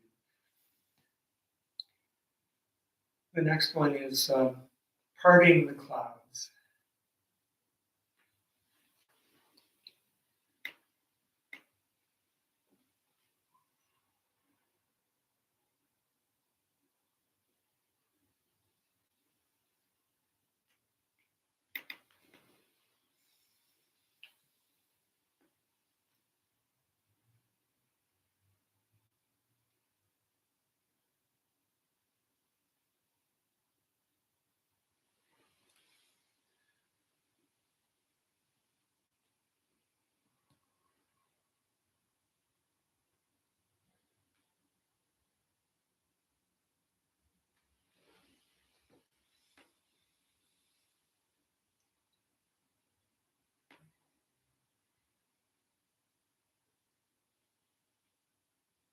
And one more time, parting the clouds.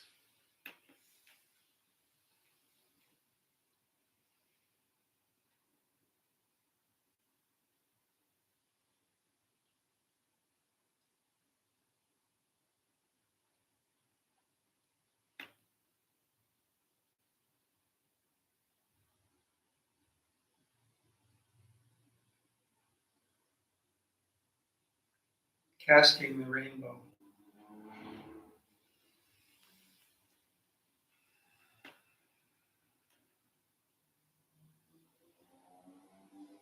Keeping the breath flowing, not getting tight or letting the breath tighten.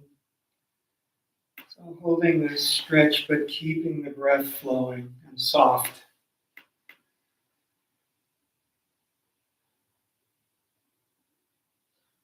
Once more the other way.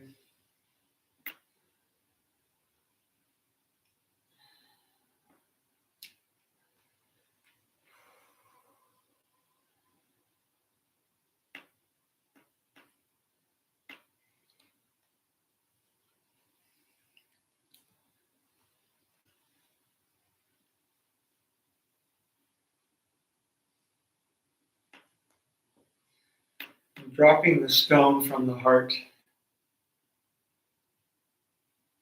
Right hand tapping the chest. And just allowing gravity to take the arm down. Dropping the stone.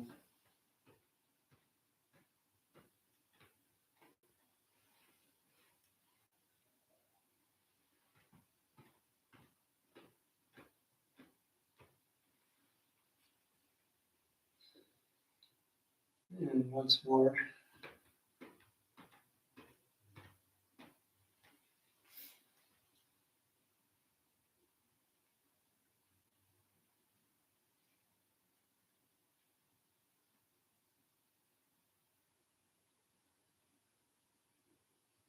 Using the moments when we're standing still also to stay with awareness in the body, perhaps noticing sensations lingering in the body even in stillness. Feeling the way the body is always speaking to us, communicating if we listen.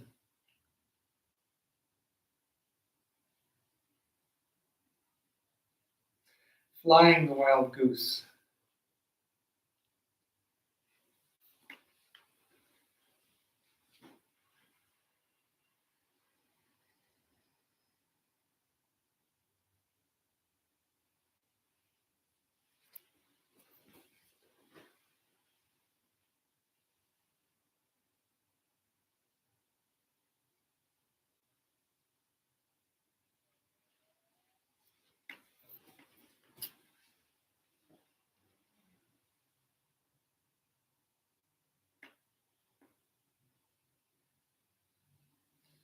And one more time.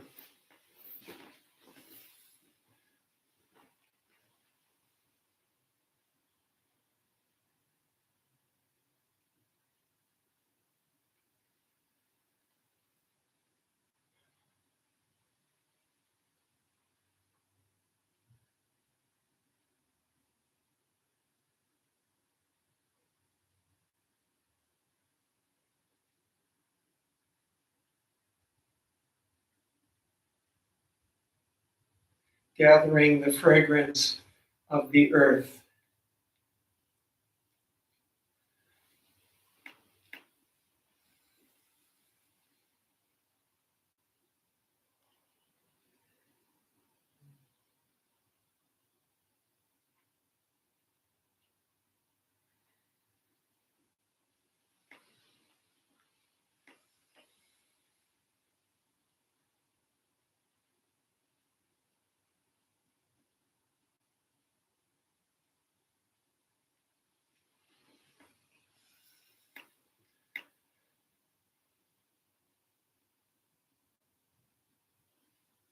And one more time.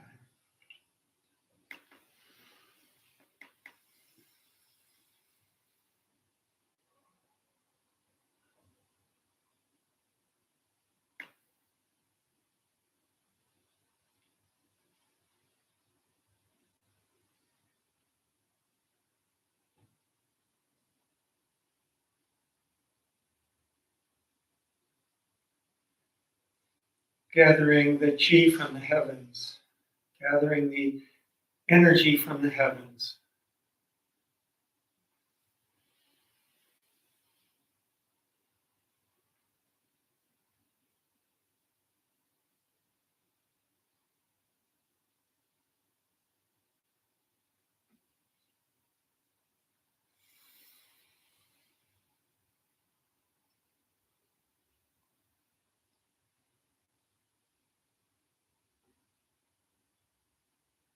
One more time.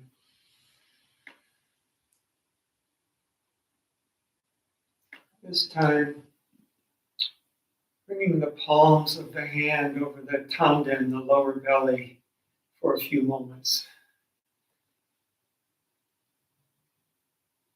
Sometimes our teacher, Harada Roshi, will tap his belly and say, huge, huge.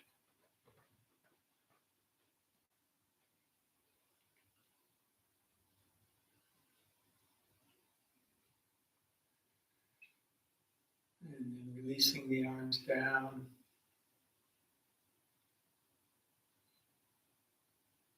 Gathering the chi from the ocean.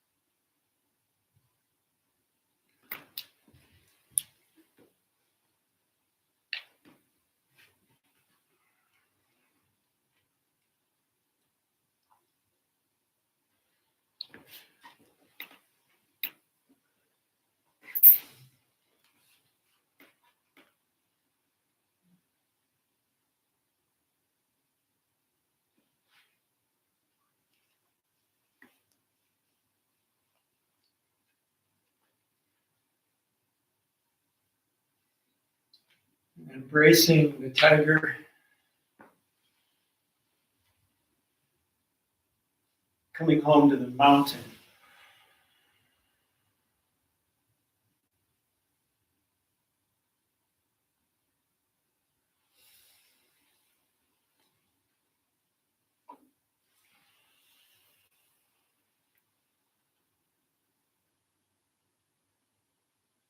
Once more, embracing the tiger. Coming home to the mountain.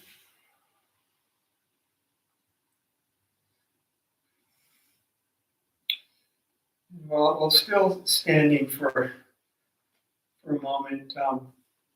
Sometimes in programs like mindfulness-based stress reduction, instead of using sutras, we will drop in poems. And we were talking, Vasavi and Balta were talking at lunch about how important poetry has been within the Ukrainian struggle for self-determination and reclaiming of its own identity. Poetry is powerful. One of my favorite poems that I will often share with classes is by a poet named David Wagner, who was from Seattle also. It's called Lost. Stand still. Stand still. The trees ahead and bushes beside you are not lost. Wherever you are is called here. And you must treat it as a powerful stranger. Must ask permission to know it and be known. The forest breathes. Listen. It answers, I have made this place around you. If you leave it, you may come back again saying, here. No two trees are the same to Raven. No two branches are the same to Wren. If what a tree or a bush does is lost on you, you are surely lost. Stand still. The forest knows where you are. You must let it find you. Stand still. The forest knows where you are. You must let it find you.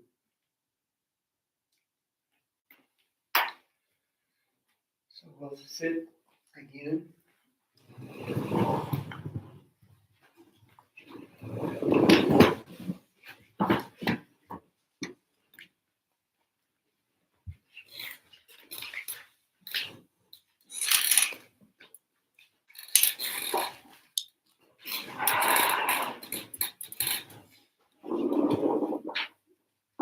And the little continuation of the conversation that we were having, that Dobek was leading in the last hour.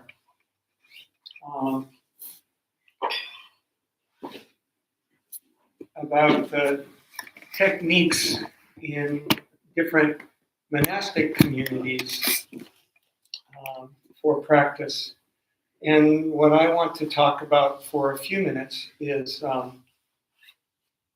something that Walta and I have been involved in, which is a very international, at this point global program with many offshoots. MBSR, mindfulness-based stress reduction. And I want to talk a little bit about some of the relations for me between my own Zen practice or more traditional Buddhist practice and my involvement, my work with mindfulness-based stress reduction and what some people would call secular mindfulness.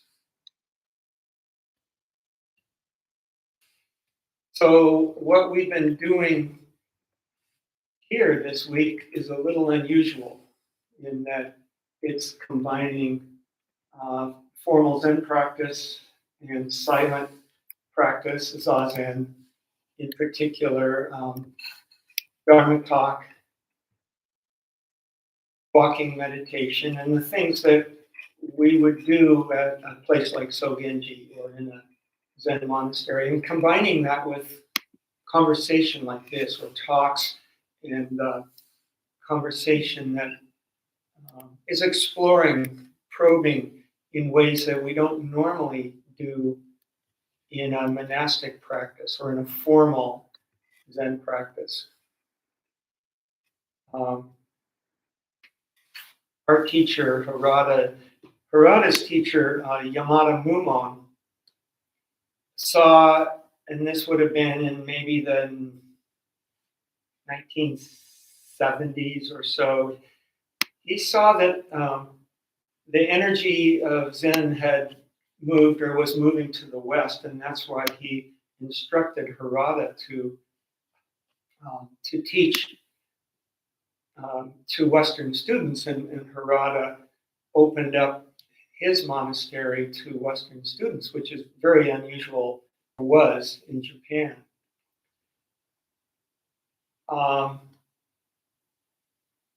And now really, certainly in the United States and in Japan and in many other countries, the monastic life is kind of shrinking. The Zen monasteries, many of them in Japan, are emptying out. The Roman Catholic monasteries in America are emptying out, growing very old, and the monks, nuns dying off without new ones coming in.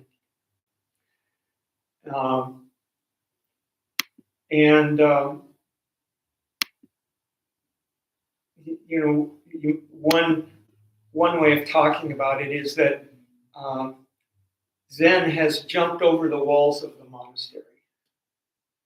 So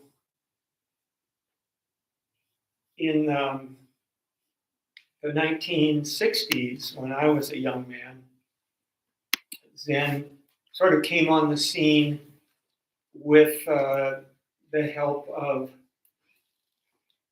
some very good teachers from Japan, but also with the help of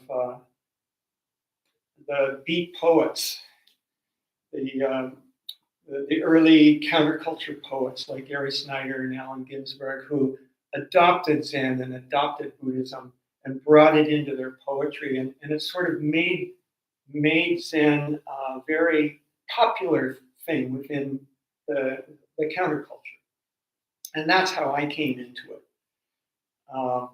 I was very lucky to actually have a chance to train with one of the beat poets, Gary Snyder, who became my first Zen teacher and encouraged me. Came to Alaska a couple of times when I lived up there. And during those years, I was commercial fishing. That's what I was, which was also kind of a counterculture thing. You know, my father wanted me to be a professional person, and I went to college. I went to graduate school, and then I went commercial fishing in Alaska. That's kind of Kind of college. What kind of college? just undergraduate college, and then I went to divinity school, actually seminary, to study to be a minister. So I was very interested It's in like all. Christian thing. Yeah, yeah. Maybe we will keep this result as more like lectures, and we will leave our questions for question and answer. The same maybe we will do while eating, and that's why we will have more silence, and then during question and answer we will have concrete questions. Okay, but I do hope you will ask questions or hold questions, because my very small piece in all of this probably will arouse some questions. So I was doing Zazen mostly on my own because I was living in Alaska and no one else was doing anything like that in Alaska. And then I was commercial fishing. I was out on boats in the ocean, fishing for salmon and halibut primarily, but that was how I was making my living. And it occurred to me around 1990 or somewhere in there. I saw some examples of, in particular, the Gary Snyder again started doing Zen retreats as backpacking retreats in the wilderness. And I went on one of those and was very inspired by, so instead of doing a whole bunch of Zazen and a little bit of walking, do a lot of walking and a little bit of Zazen. And the walking is with your backpack and making camp, and then sitting together in the campsite, still holding silence most of the day, but a little bit of talking. And I was so inspired by that I decided to try my own version of it in Alaska. And still working as a commercial fisherman, but then for part of the summer, I started experimenting with inviting friends and colleagues to come join me on these week-long sea kayaking trips in very wild places that I knew, and I knew them because I had been commercial fishing for many years. I knew the country, I knew the tides, I knew the conditions, I knew the wildlife. So I felt I was, reasonably competent to do this, and it was from there. So in a way, without realizing it, I was becoming, a mindfulness teacher in a creative way. And what really interested John Kabat-Zinn, and still does, was all the different sort of creative, unusual ways that the Dharma was jumping over the walls of the monastery, right?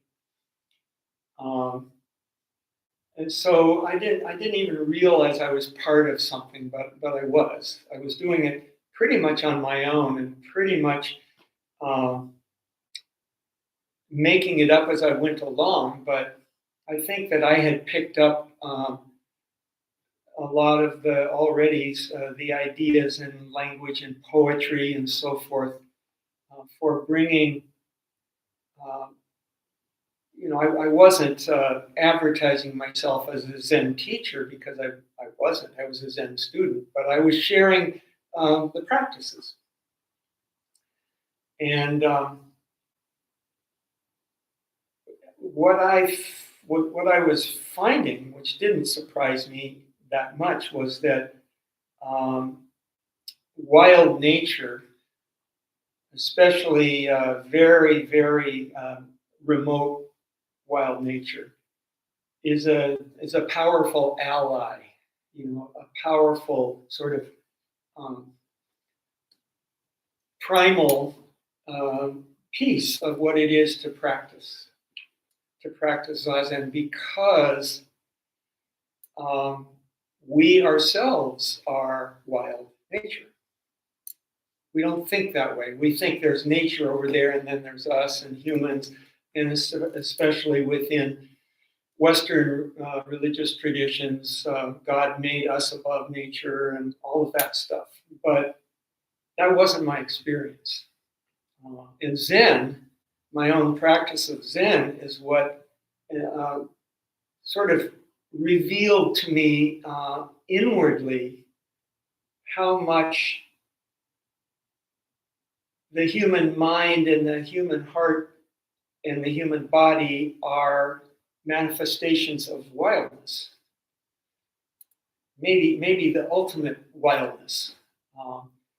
So that going out into a really wild place and entering into it through practice, and in my case through kayaking and through Zazen, when often while we were doing Zazen, whales were breathing all around us, humpback whales. Or you could hear the splash of salmon jumping constantly. So sort of like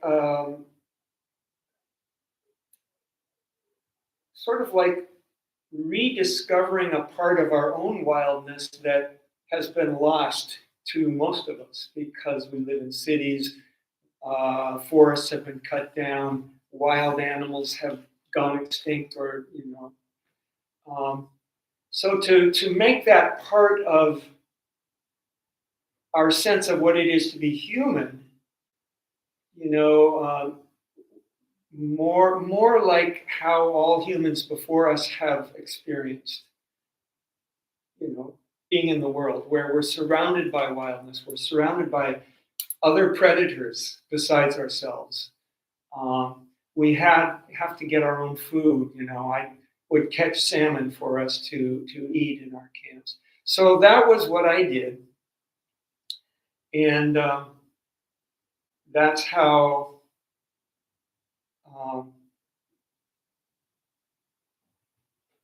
and also it wasn't just in silence. So every day we would be breaking camp, making camp, but we would also have some conversations each day. How's it going? What are you noticing? What's scary for you? Where do you need support? What is coming alive in you that you never knew was there before? And those conversations, which don't tend to happen in traditional Zen monastic practice, felt important as well.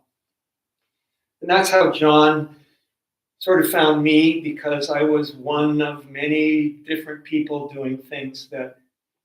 Tell me if I need to stop here. 5 minutes. That I, what I discovered through John and others who came to Alaska was that there were others who were exploring these new frontiers of practice, taking drawing from the roots of traditional Asian Buddhist practice, but applying it. One of the groups I worked with for many years, I took groups of Jewish rabbis out on these trips. for about 15 years, and I would always work with a rabbi who also was trained in Vipassana and in mindfulness, but was bringing that to the Jewish world. And I would take Christian clergy out, and we would talk about, not from the way that most clergy normally talk, which is from the head and from doctrine, but from the experience of entering into silence deeply, entering into some kind of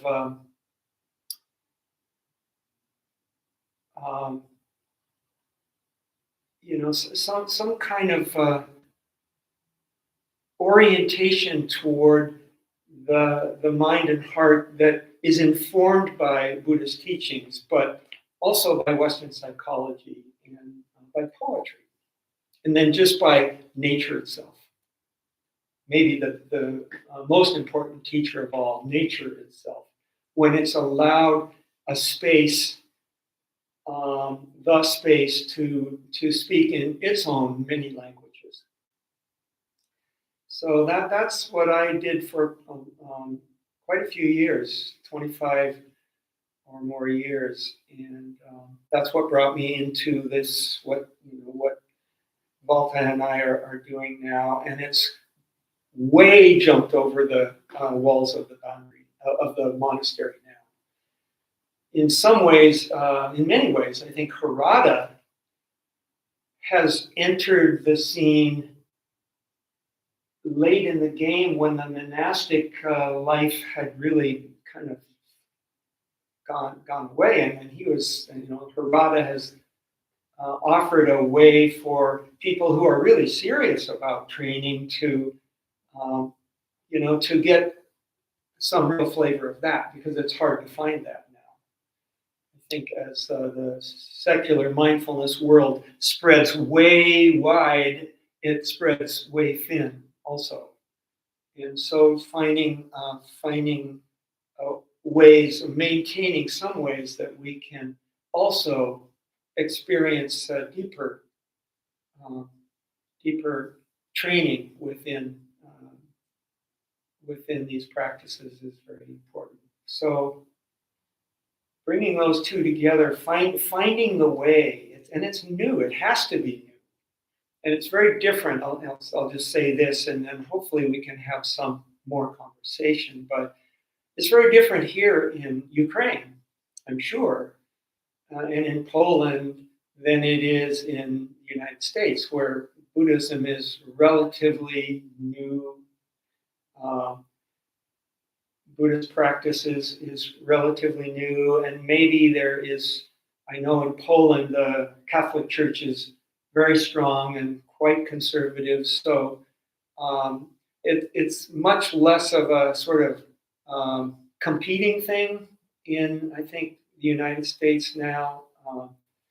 There's more room to sort of bring lots of churches and Jewish synagogues and so forth practice include mindfulness now in the United States, but maybe not so much here. So I'd be curious actually to hear whether you experience tension or resistance from people that you know from that. So thank you. So 5 minutes of break, and we will do tea, matcha tea, and questions and answers.